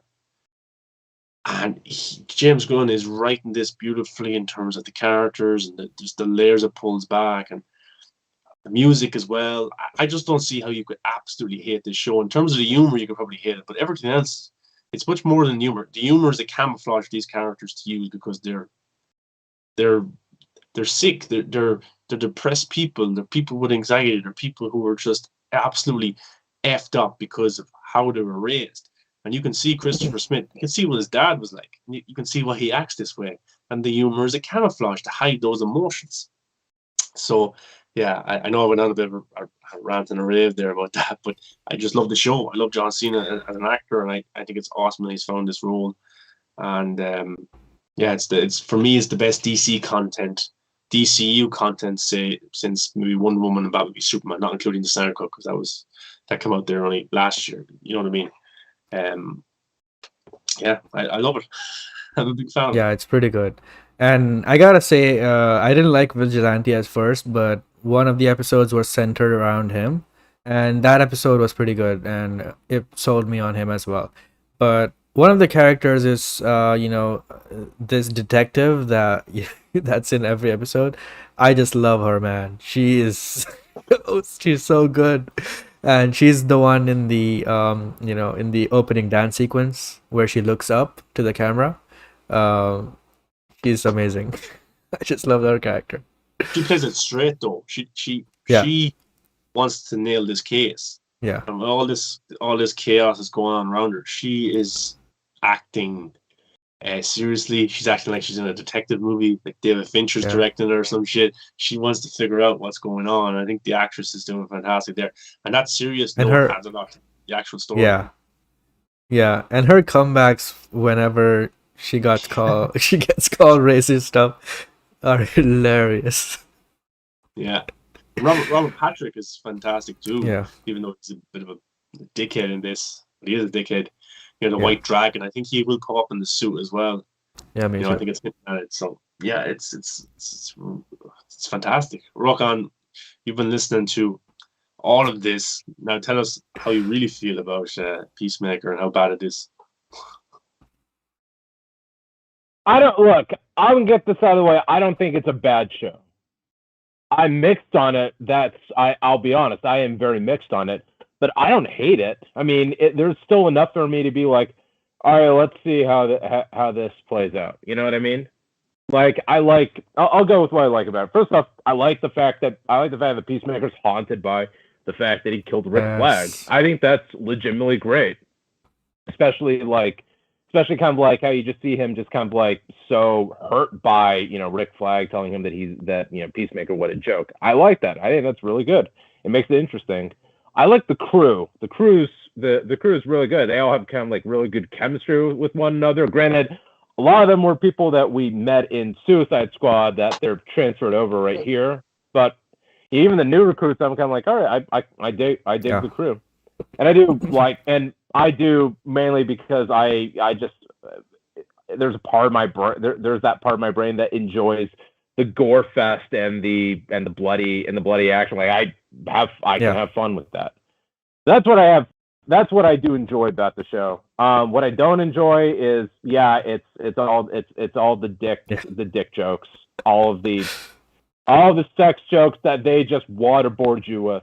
Because I can like the subtle jokes, like especially when Cena calls the dude Diebeard and the guy's getting annoyed by that. That makes me laugh. Like, I was like, that's really funny. I'm not a fan of like when Cena's like in the there's part when Cena's like crying in his trailer and Vigilante comes out and he says, Are you trying to jerk off? Are you trying to jerk off while seeing me? And they kind of keep going on and on with it like that. I think I'm not a fan of. Yeah. So it's stuff like that I'm not a fan of, and also I really wish they did a more comic accurate Vigilante. Yeah. There's a Vigilante in the comic books. He's more like DC Yeah. Punisher, and Vigilante right here, it feels like feels like they wanted to go for more of a DC nerdy Deadpool Yeah. approach with him. Yeah, the original actor did have a falling out with, well, I don't know what happened, but he stepped away from the role because he wanted a more serious vigilante, and they didn't want to do that, so he stepped away. And I can understand if you are a comic book reader and you look at vigilante and you're like, that's not my character. But Yeah. in terms of me, I've never read the comic books of Peacemaker, so this is my first exposure to vigilante. So me watching the show, this is what vigilante is supposed to act like. You know what I mean? And I'm just saying this because that's what general audiences will see as well. They won't know about the comic origins. And I would have been cool to see him as a Punisher type. I'm saying, like, the comic book readers are so in the minority, not in a mean way, not in a bad way. I'm just saying, like, general audiences, like, that's the way he is now. That's how that character is. And maybe it will take another reboot down the line for him to get back to his comic accurate ways. But it's very important how you present a character to general audiences, because it takes a lot to turn the character. Like, you look at Thor, he is nowhere near his kind of comic portrayal anymore with Taika Waititi. And I didn't like Thor in Thor 1 and 2. And I love Thor now in Thor 3, and I can't wait for Love and Thunder. And I never read comics. So it's different how we have different perceptions of that when you're a comic book reader and when you're not a comic book reader. And I'm not saying it's right or wrong.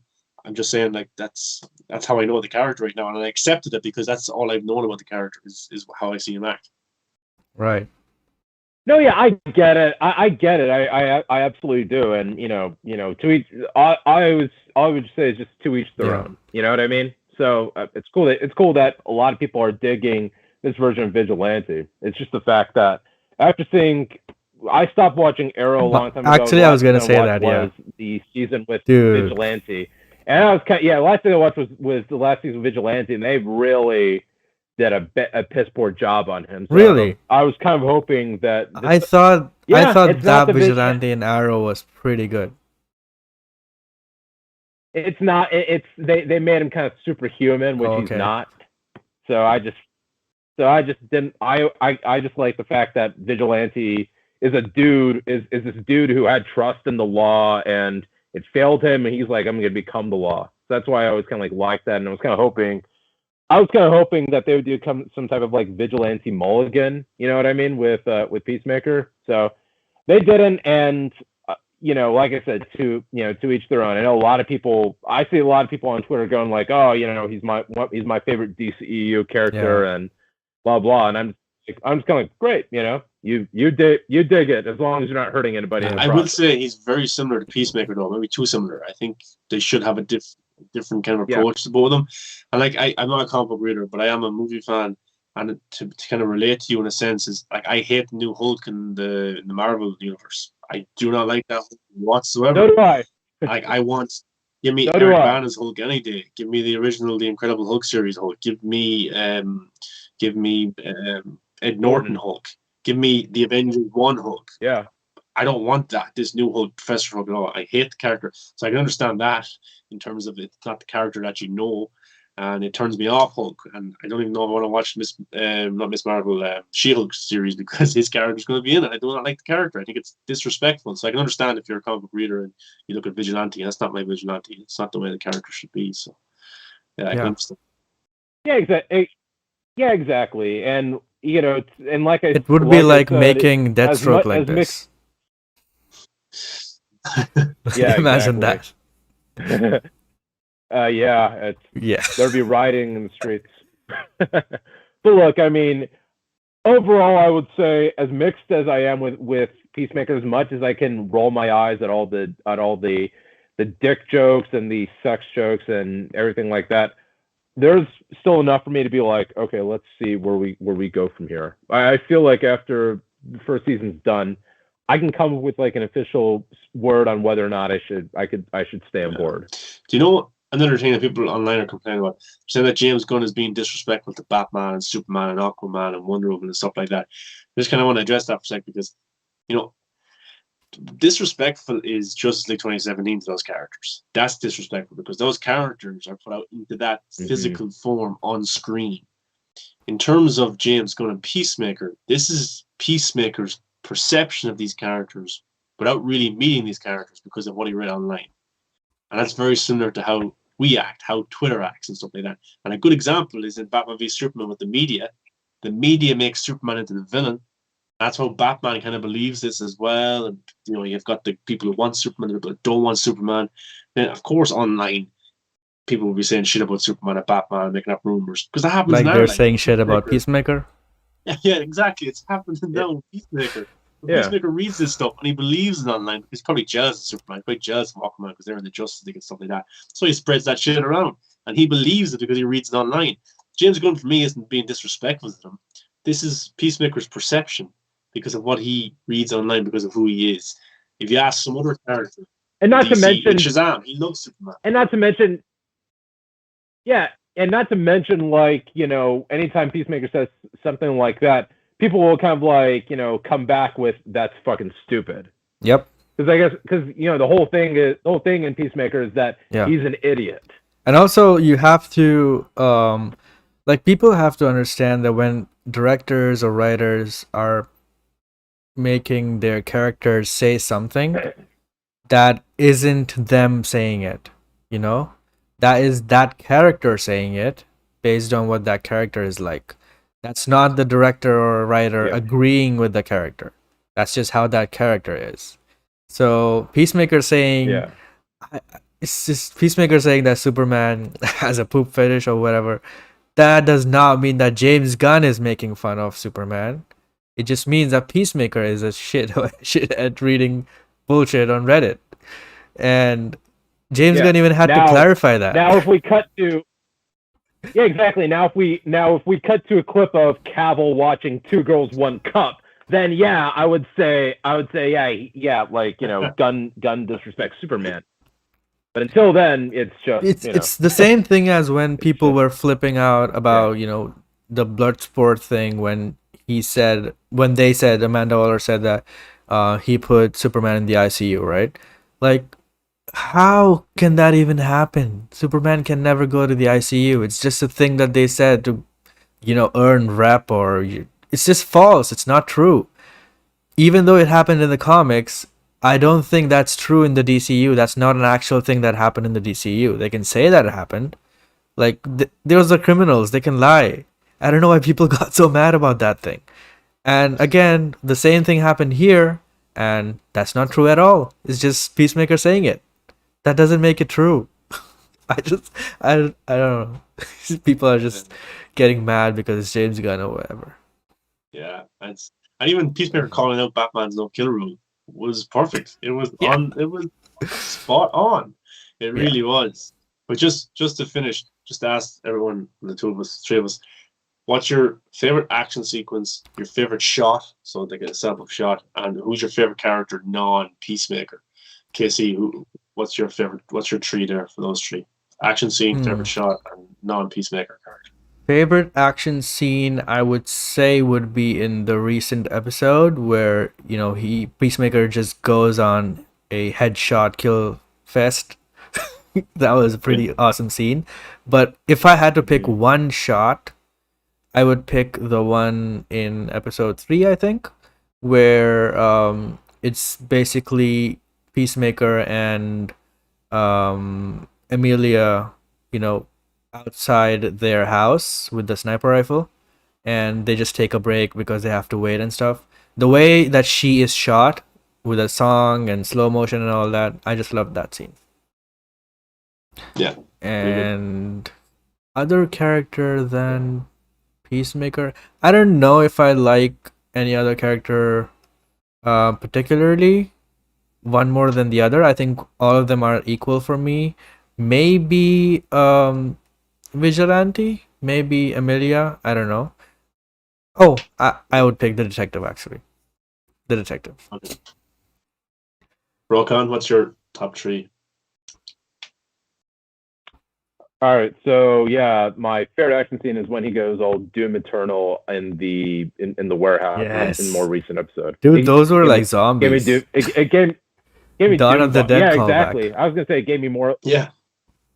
Oh, Gunn did write Dawn of the Dead after all, so I wouldn't be surprised. I mean, it did give me kind of like Doom Eternal type of like flashbacks.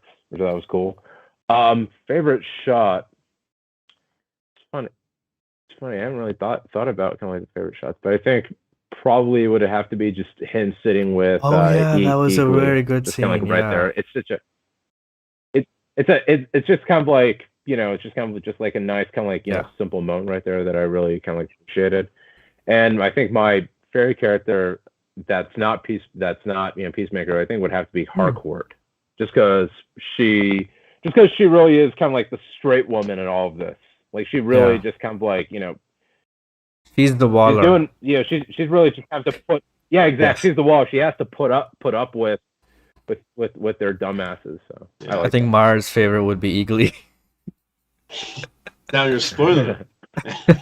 My favorite action scene was probably between Peacemaker and John Cena. Peacemaker and Judo Master outside. When Judo Master escapes, and then John Cena jumps down, does the superhero landing, and then they fight. That was pretty cool. My favorite shot is actually, I think it's episode 4, I think it is, where John Cena's character listens to music. He's on the ground thinking about his brother. And Eagly comes into shot, and then the butterfly in the jar comes into shot as well. Really like that shot. That was and then the song playing, he's calling back to his brother and stuff. That was really good. Yeah. And I suppose favorite non-character that's not Peacemaker would be probably Eagly as well, because James Gunn is just a way with animals and making them very likable in terms of like, everyone likes animals, but they feel like an important character to the actual what's going on. Like Rocket, you've got you had King Shark as well. Very much how he had so much heart in Suicide Squad, having no friends and stuff like that. And Eagly seems to be the only thing that Peacemaker has to kind of always rely on, because people always get hurt, people leave him, or just the way he acts. Eagly always kind of keeps around and is able to take his shit. So yeah, I think that was that's my top 3. And Peacemaker new episode on Thursday. Looking forward to it already. And I cannot wait for the next 3 episodes, man. Shit's gonna go insane. Oh, I can't. Look, best thing, it's so cool. You get a double dose every week. You get to watch a really good episode if you like the show, and you also get to go on the timeline and watch people absolutely lose their shit. Yeah. I'm just sitting there with big bowl of popcorn, have my iPad out, just there scrolling. This is funny. I don't mind critical tweets, like stuff about road concert. That's fair enough. You don't like certain aspects, but people just make up these huge conspiracies or just lose their shit. It's funny. Yeah. Sean, you should do kind of like just a whole video of you of doing nothing but going reading through tweets and just reading reacting Peacemaker to them. mean tweets. Exactly. That would be amazing. If I do that, people will go crazy. I just might do it. So yeah. I kind of thought you were going to do something like that for Matrix Resurrections. Just go through all the hate for Resurrections and just retort with it, man. I was going to do it on my comments, but people were writing paragraphs why they hate the movie. I was like, well, I'm not making a video. I'll be like all day doing a 24-hour stream about people in their comments. That would be great. But yeah, really looking forward to next week. 2 days actually. Yeah, really looking forward to it, and I'm enjoying it more and more every week. So that's a good thing. It hasn't dipped ever since episode 3. It's only going up. So 6, 7, and 8 look like they will be even better. So yeah, let's hope the hype pays off. And moving on to the next topic. We're back to the DCEU movies. Yay. So I just love how forlorn you are about that. Oh, Casey. yeah. You're like because of the image that I just saw. Well, a few days ago, the Batgirl suit was revealed, and we got our first official look on a very rare instance of where the studio releases costume reveal. We got the first official look at the Batgirl costume from the directors themselves and Leslie Grace. And I just did not like this at all. I just hated the texture. I hated the design. The color was good. I like the color, but again, it's kind of too bright. Um, but she looks good in it, and the cowl absolutely is perfect. The hair is also perfect. Um, I just don't like the leather jacket thing. So my initial reaction was pretty like I was kind of embarrassing to see this because of how the DC one thing the DCU nailed is the costumes, right? Like every single costume is epic. Like even if you compare it to Marvel or any other thing, the DCU costumes are top tier. And when you see this, I understand it's homemade and it's the first suit, but still like it should look pleasing, right? And didn't look pleasing to me at all. So my initial reaction was that it's pretty bad. And yeah, I have no like I'm not a big Batgirl fan, and I'm not that big of a comic fan for Batgirl and stuff, and not even in the games or movies or whatever. So it didn't affect me that much, but really didn't like the suit. But yeah, I'm actually waiting for the actual suit that she will get from probably Bruce Wayne. That's what I'm looking forward to. But then again, the next day and a few days later, um, Batgirl film news, they dropped a behind the scenes, pic which someone on the set actually photographed from a distance, and this looks like so much better from the official pic, and it's just her out in the daylight, and I don't know, man. I think I would have had a different reaction if this was the first pick. I still don't like the leather jacket thing, but it at least looks good in in this lighting and in motion and stuff. So I'm kind of fine with it now. Um, but I don't love it. So yeah, what was you guys' reaction on this? Go ahead. Oh, sorry. No, you go ahead. I said go ahead. Okay, thanks, man. Yeah, so I'm with you on that with the leather. I think we kind of had. I thought we had moved past from the days of leather Right? superhero costumes. You know what I mean? Like, remember back in the early 2000s, you had Daredevil, you had like Blade, and you had even the Nolan Batman films was always like they all wear leather costumes. X-Men even. So I thought we'd moved past that for once. But the second And thing the is CW. this, the official and the CW. Don't get me, dude. Don't get me started on CW costumes. We could be here all night. So yeah. The photo that I never saw, like Leslie posted it on Instagram. The photo came across as very Entertainment Weekly cover art to me. You know what I mean? Where like Entertainment Weekly cover art, They always brighten where, like, color. They add color. Brian, yeah, exactly. They brighten up the color, and they kind of like they make the actors look really kind of like weird and awkward, like the Terminator Genesis photo shoot. It looked really awkward. So I was not a fan of kind of like that kind of like kind of like release of it. But when we saw the set photos, I saw a photo of her like all of Leslie's Batgirl all bloodied up and walking away, and I looked at that and I said, that's what the first image should have been. It really should have. I mean, it really would have given kind of like kind of the vibe that this is Batgirl and she's a badass and she'll fight anybody that comes her way. Yeah, you know what I mean. That's what I wanted. That's what I feel like that's the approach should have been. And instead they kind of like the first image was just kind of like this very kind of like photo shooty type of look to it. So yeah, I do. Aside from that, I think the costume looks, in terms of like the design aside from the leather, it looks fine. I do wish it was the black and yellow Batgirl design, because I think that design looks. I think a lot the cooler. final suit will be that one. I think so. Yeah. I hope so. But I don't hate this I hope color so. because it's But kind of unique to different, to Batman and different superheroes. I think the dark bluish purple kind of works when it's night. um, so yeah, but I think the final one will have yeah, the black and gold because that's super awesome.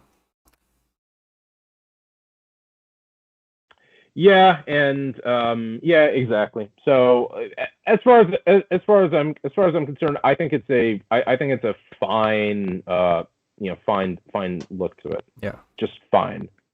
Nothing. Not. I don't hate it. I don't think it's amazing. I just think it's just fine. Mm-hmm. Yeah, I don't get annoyed over first looks like this. In motion, on camera, with all the movie effects, suits usually look a mile better. And I was talking to somebody Yeah. before, talked about the CW suits when they put out a promotional image. That's the best that suit's ever going to look. And then when you watch it on the show, it's not as good. This is the worst that this suit's going to look to us. It's going to be way better in the movie and stuff like that. It should be. But I don't really mind like a progression of this suit. She tries out the yellow cape, too bright, people can see me, stuff like that. I need to go to a black cape. That's pretty cool because you never really think of villains or of heroes talking about those things. I can't wear these shoes. Look at the way they make me look. Or they're too bright, or people can see me jumping across the roof, stuff like that. So yeah, I think there's going to be a progression of her suit, and the one in the second kind of set photos that we got, it does look different to me. People were saying it's the same suit, the same suit. It looks different to Yeah, me. it's a different And suit. yeah, I prefer that one. But we don't know what the story is for the movie. We don't know Mm-hmm. what kind of journey that this background goes through. Why did she make this suit? Why does she have it? Or maybe she did trial and error with different suits. She could have had 3 different suits to check out if they work or not. Very much like Tobey Maguire in the Spider-Man movies before he got his iconic suit. He tried out a few different ones. So even Tom Holland had something similar too. Maybe even Andrew Garfield. They had different. Daredevil. Daredevil. Yeah. Why would you want the character? Brings me back to Superman. Why would you want the character to be the character they're supposed to be day one? Yeah. It makes no sense because there is no room for improvement. Yeah. Superman, Henry Cavill, Snyder was getting to his arc and stuff like that, but there's a reason he wasn't perfect in Man of Steel or even Batman v Superman. He was getting there. He was learning to be the character. I'm not saying Batgirl is as deep as that, but we don't know what the script is. We don't know what kind of journey she goes on, why she wears different suits. She could have different suits for different missions. That could That's make true. sense too. In one of the images, that we Yeah. showed here, she's wearing night vision goggles as well. Yeah. And even Batfleck had his normal suit, he had his tactical suit, he had his suit for Superman. Like, why isn't Batgirl any different? She'll have different suits, and I'm sure Michael Keaton will come in. Because she's and now probably rich. Yeah, true.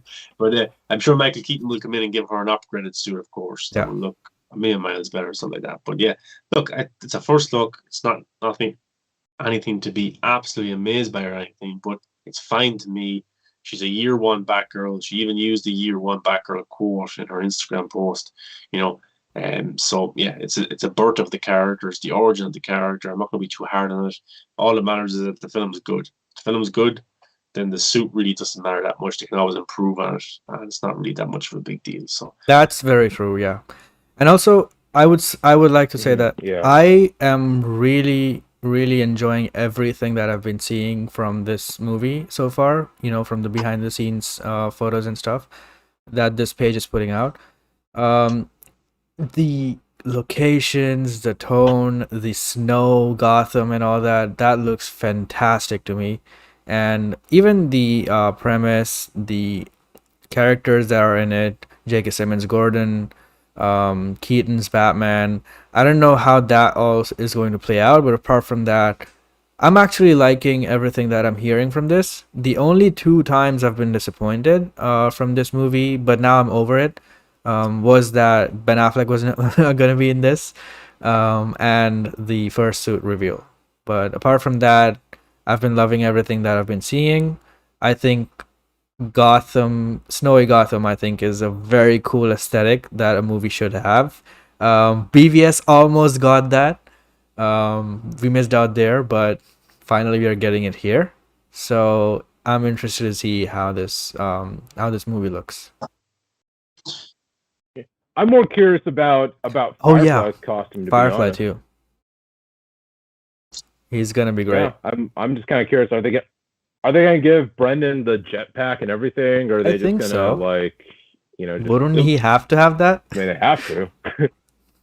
I mean, that is kind of like that's kind of like one of the Yeah. trademarks of Firefly is that he flies around Yeah. and burns things. Oh, dude, have you seen the recent set thing video that they put out? Yeah, when he's just like walking Yeah. away from the explosion. Yeah, that was super. Yeah, that it was was super dope, cool. man. So yeah, like I said, everything, and she even looks good in there. Like at night, her costume doesn't look cheap or that bright of blue or purple. It kind of looks dark and almost close to black. So yeah, she looks pretty Yeah. good. And the camera mostly would be in the upper half anyway. So what matters is her face and cowl. And they nailed that. I think this cowl is even better than Robert Pattinson's cowl. But yeah, she looks very good. The film as well, it's like it seems all natural. I don't see too many green screens. Yes. Or, there will be kind of some aspects of that. They VFX, of completely course. changed Glasgow into Yeah. Gotham. And natural amazing. light. You got stuff like just using the environment. It's a real place they're shooting at instead of a soundstage and stuff like that. So yeah, that's cool as well. That's going to add to the film big time. I remember the directors at Fandom. They were saying kind of like they wanted to go for a very gritty, realistic Yeah. type of film. So I think that does lend credence to the fact that you don't see any green screens around. You see actual explosions and more, I guess, down to dirty type of fighting. Yeah, and Firefly, I think, will be like the mob type of character. And especially him playing it, that would be amazing. And I always like these stories with Batman and, Gotham stories to have that, mob aspect to it, because I kind of like that feel that Batman Begins has and Gotham has, Falcone, Maroni, and all that. I just love those crime families being part of the Batman story. So if he is that kind of character, that would be awesome. Yeah, and it's Brendan Fraser, so and he looks massive as well. He looks big and intimidating, walking away from those flames. So yeah, I've liked everything about the film as well, even though we got trolled about Batfleck, but yeah, what can we do? Yeah. Mm-hmm. Yeah. All right. Speaking of Batfleck,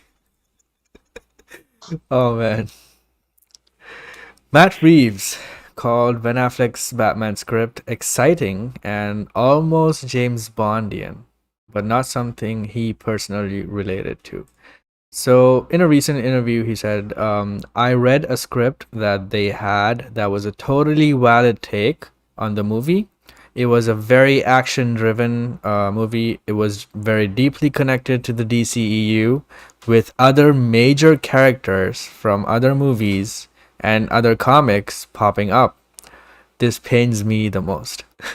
I just knew that when I read this, when I read it, this particular script was not the way I would want to do it. So, blame Matt Reeves for everything. I'm just kidding. So basically, cancel Matt. So basically, he didn't want this baggage of the shared cinematic universe when he was building the Batman stories, especially because how DC handled it until now, and I think he did the right thing. I actually would have loved, a recast of Ben Affleck if he was actually done with Robert Pattinson being the DCU Batman.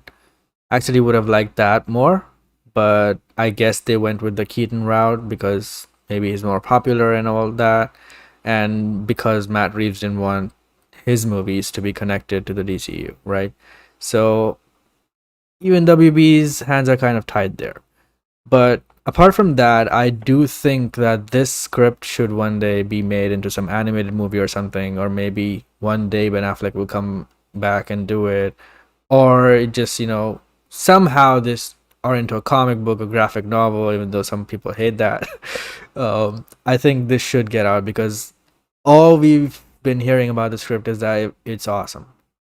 So it would be really sad to have this just not made into something and just, rotting in a shelf somewhere.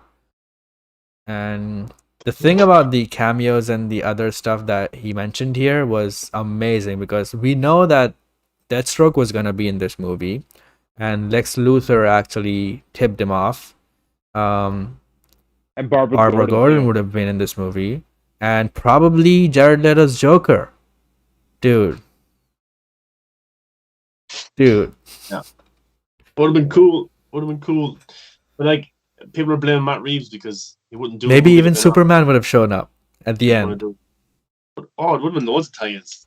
Dude. And Jay Olivia says the best Batman script he ever read, so it's a shame it never happened. I'd love to see it in animated form someday, or comic book, live action, of course. But yeah, it's pretty annoying. But like, people are annoyed at Matt Reeves because he wouldn't do the movie Ben Affleck wouldn't do, which makes no sense. So, and he didn't want to be a part of the DCEU either, so he wanted to make his own self-contained thing. It's sad, but yeah, Matt Reeves, he didn't. I wouldn't say he didn't like it, but he just didn't want to create it for this massive universe, which wasn't doing well at that time either. So I can understand that. Yeah. And what do you think, Rokan?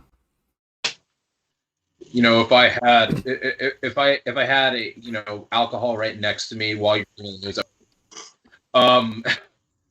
but yeah, I mean, look, there's a part of me that thinks that this was the script that Johns had come on board and and kind of like fuck with it, because Ben had done a script that was and finished it before Justice League had begun filming, and that was the one he was going to write and direct.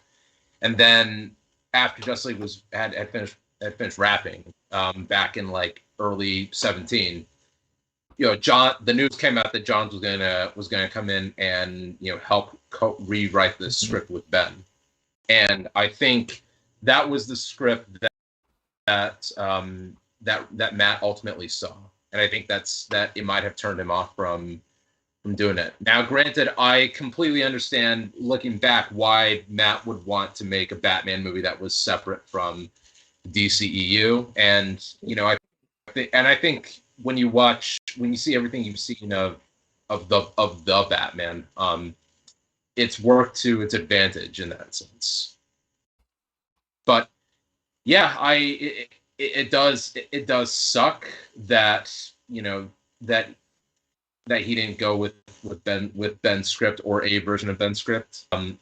Hopefully one of these days, like you said, either a graphic novel or an animated movie, or hell, I'll even take like a live stream script reading at this point and just bring them all back and just have them read the script like that. And, you can just be like, okay, well, at least we got them to read the script and hear it. Or hopefully, Ben does change his mind and, comes back somewhere down the line if he wants to, obviously. But yeah, I mean, all I can say is just that it is a great kind of like what if ultimately. But yeah, I would say it's not Ben Affleck's fault. It's not Matt Reeves' fault. It's WB's fault. It's no, of course. I mean, then again, because you remember this was when Johns came in and Ben stepped down from directing. This is after Live by Night had come out, and there are stories about how WB cut out like 30 minutes out of Live by Night. Yeah, which was Ben's project. A lot of variables led to that, of course, his personal life as well, him not doing this movie. But I think Warner Brothers could have handled the situation better if they had a better internal structure. They could have told Ben, get your help, we'll help you as best we can, we'll delay the movie, it's okay. There was ways to fix this and to make sure everything would have been okay. But they didn't do that, and they burnt a lot of bridges, and they're still trying to rebuild those. So it's sad to hear Matt Reeves talk about it. The Batman's coming out, so Pattinson looks fantastic, and it's just a shame. But it's I think it's one big loss to also gain something incredible because the Batman looks pretty dope. But of course, this will always sting. But it is something that it couldn't happen, and we'll always be upset about that. But I understand why And I don't blame anyone here.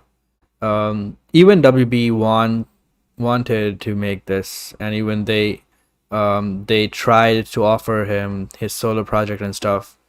And you even have literally pictures of the executives going to Ben Affleck's house, with a script and stuff. So Yeah. he didn't want to do it. What can you do? Yeah. Oh, of course not. No one should be forced Especially to with do a people job who are that they don't proven to be do. dickheads and not being able to look after their talent. He was right. Yeah. Exactly. Like I said, more power to him. And look, just because it's not being made now doesn't discredit that couldn't happen somewhere else down the line. I mean, look at the possible news we might be getting Amazing Spider-Man 3. There was a time when we thought we were never going to get it, and now it looks like there are Absolutely. positive signs towards Absolutely. that happening. Well, hold on, So, Hope. You who never knows? know. Clint Eastwood still making movies in his mid-90s or 90, whatever, directing them as well. You just never know. Someday we could get it. Indiana Jones is coming soon. There's you don't know. Executives could come in. Ben Affleck might even find himself to be an executive someday or something like that. He's pretty knowledgeable and all that stuff. And look, I wouldn't be surprised. Just it's not going to happen right now. Next year, the year after, maybe. But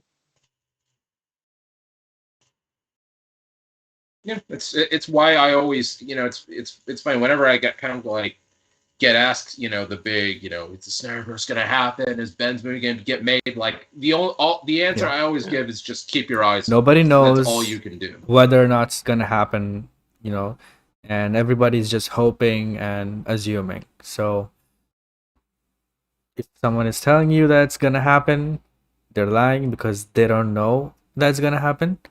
And if someone's telling you it's never gonna happen, they're also lying because they don't know if it's gonna happen. So it all depends on the merger, I guess. After Zaslav coming in, maybe if he green lights certain projects, maybe then. But apart from that, I don't see any progress in that particular direction. Especially because Ben Affleck recently very much confirmed and sealed his exit from the DCEU. So, yeah. But an animated project Who knows? with Jay Oliver and Ben Affleck would just have to come in one day and voice his scenes, and that would be it. So that's a very big chance of happening. Yeah. All right, so moving on to one of Batman's biggest foes, which also is not in the DCEU, Joker. All right, so the first movie was, I think, announced in 2017, and I was on board since day one because I'm always interested in movies that are kind of unique and don't follow traditional patterns. And this was one of the first ones that did that with a major hero's antagonist having a solo movie without even the hero. So that was a crazy idea to begin with, because it costs a lot of money and you have to make it back, right? And if you don't even have Batman, DC's biggest IP character, and you're just making a solo movie about Joker, it's very risky. And I was amazed and surprised at how well that performed and how they completely pulled it off. And I just loved the movie. So it was absolutely not surprising at all to me that a sequel was happening.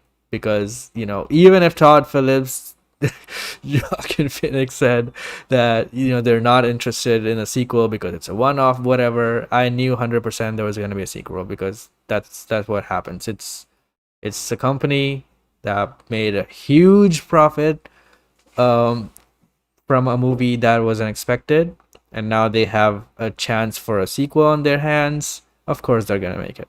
So it was absolutely not surprising to me at all, and I was never against it. The only thing I was kind of worried was, the first movie was very it wasn't very definitive about about the story, because it could be, one argument could be made that none of the things that happened in the movie were real, because of the ending, and he was at the asylum the whole time just saying a false story. That could be a possibility, and that's a very great ending, I think, because it doesn't give you one answer, and it depends on the viewers, right? So you could believe one thing and someone else can believe this something else. So that was a great thing that the first movie did, and I think if you're making a sequel, it kind of takes away from that, but I'm fine with it because Todd Phillips is involved, Joaquin Phoenix is involved, and obviously they will again put their 100% in it, and give us something that is special and unique as well. So I'm all for it, and I what can I say? I'm just not surprised at all that this is happening, because it's obvious to me that it would happen. Whenever a movie succeeds, there's always going to be a sequel. I was joking. Not every time, but yeah, most of the time. Yeah, it's I have no problem with this whatsoever. The first movie was great. Todd Phillips is a very good director.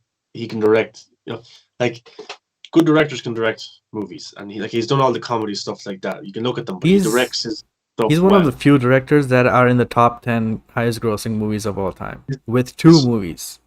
He's able to have a connection with general audiences with his movies. James Cameron is the same.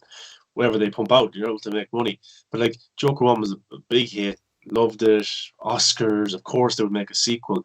But like I have no problem with a sequel being made. I want to watch it. Joker's my favorite character of all time. I want more Joker. It doesn't matter to me. If the film is bad, which I don't think it will be bad, then it doesn't matter. It's only a movie. It's not really a big deal at the end of the day. You can always go watch the first one, but we don't know what they have in store. It must be pretty good if Joaquin Phoenix is willing to come back. Yes, there's a lot of money involved, but Joaquin Phoenix turned down a lot of money with Marvel, and he would have been in 5-6 Marvel movies there, and he would have twice as much money as he has now as Joker. So I don't think it's motivated by money whatsoever. Todd Phillips isn't really motivated by money either. Look at the money he's made through the Hangover movies. That guy's a rich guy. He's making this because it's art. And the Joker movie was art. The first one, it was fantastic. I absolutely loved it. Went to go see it 7 times in theaters. My favorite character. I love this guy. It's fucked up because it's the Joker. But for a Batman-less Batman villain, that's more about you, Maher. Maybe don't say that. Yeah, I won't say it again. But Joker posted right behind you. I have a Joker mug. I've got a Joker hat here. But yeah, so go make the sequel. I have huge faith in these guys because when that movie was announced, I 100% backed Todd Phillips because he's a good director. No matter the material he was directing, you could say what it was, comedy, Hangover, something like that. He directed them well. He's a good director. And Kevin Feige said this as well.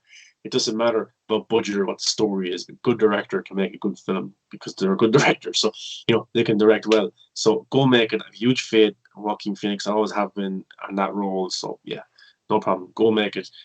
Let's prove a lot of people wrong again. And there's a fan base there for Joker's huge. Look at Joker in Snyder Cut. He blew up the internet when Jared Leto was revealed to be in the movie.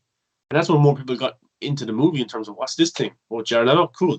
And he was marketing the shit out of that movie as well on his Instagram. And, Joker's a big pull, a really big pull. So, yeah, it's going to start shooting 2023 is what the report is. It looks like a guarantee because last year a lawyer that's involved with the deal between Todd Phillips and Warner Brothers, he signed off as one of his biggest earnings was that right there, that deal. So it's been in the works for a while. It was actually announced in November 2019 through the Hollywood Reporter that the Warner Brothers have greenlit a Joker sequel. It's just since then the script has been in development. They've been working on the script, so that's a good thing as well. They haven't rushed this. I bet you the pandemic helped as well with the story and what they want to do. And yeah, let's go do it. Joker 2, guys. Let's prove people wrong. Yeah, the first draft of the script was recently submitted, apparently. So yeah, pretty good sign. What do you think, Rokan?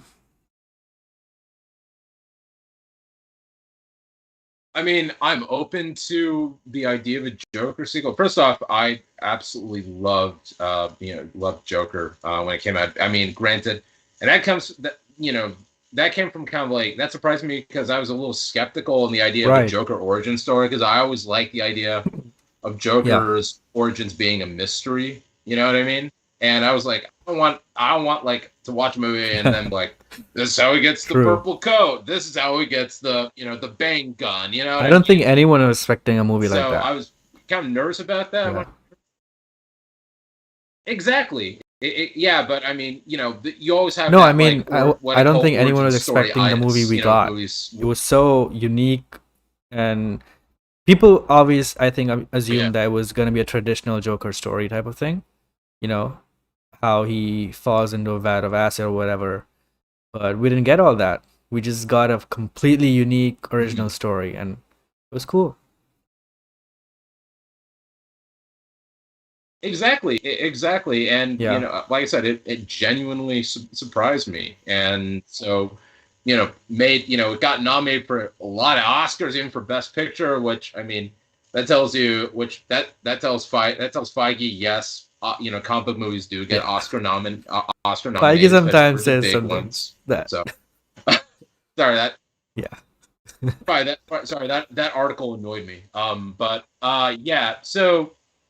Getting back into it, I'm open to the idea of a Joker sequel, but I don't know where you could go from here. Is the big question, because you can't. I don't think you can do Batman, because you're like 15 years away from Bruce Wayne becoming Batman. So I don't know what you could do as what is your next story. But that's just to also answer that, kind of we didn't know what the first one was going to be. Todd Phillips. Yeah.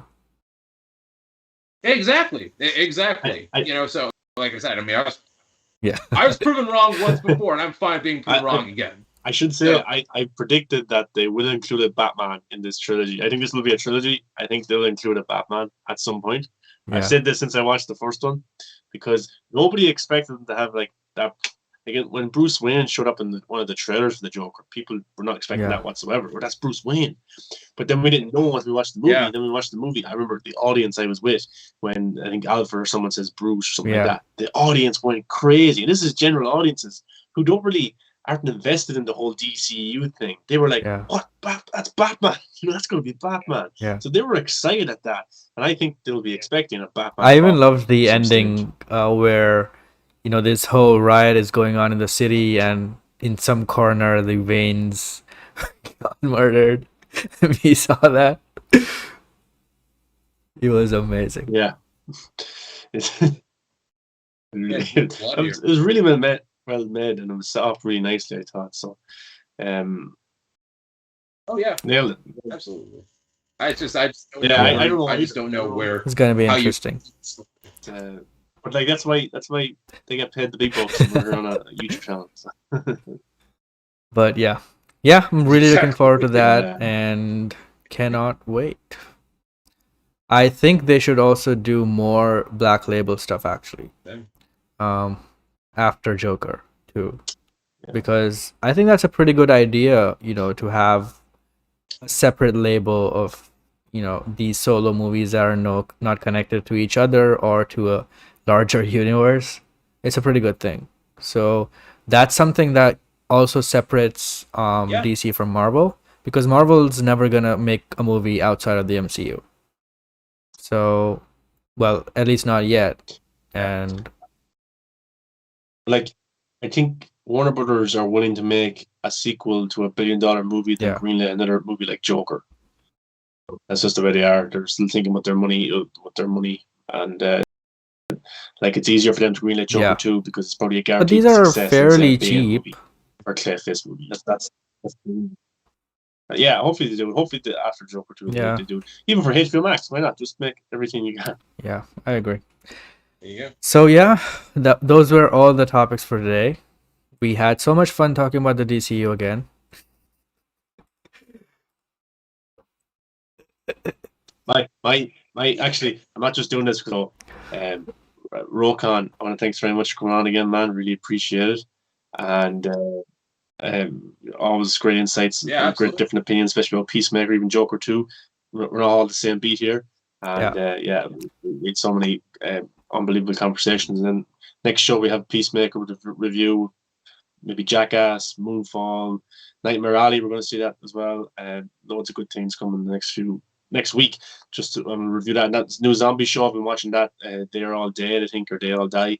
That one, I'm going to review that next week. It's pretty good as well. So loads of good stuff. And you can follow me at Movies That Matter on all social media in case my battery dies. Yeah, you can follow me at Krypton Cage on all social media. Where can they find Eurocon? You can be on Twitter and Instagram at Twitter and Vero at Roku9413 And you can find the Instagram channel on at That the Real Real Talk Roku. Live on all social media. And until next time, see you. We're about to hit 1,000 on Twitter, and we're hitting about 400 on Instagram. So go follow those accounts for all the latest movie news. Yes. It's growing. Yeah. And thank you everyone for joining. We'll see you next week.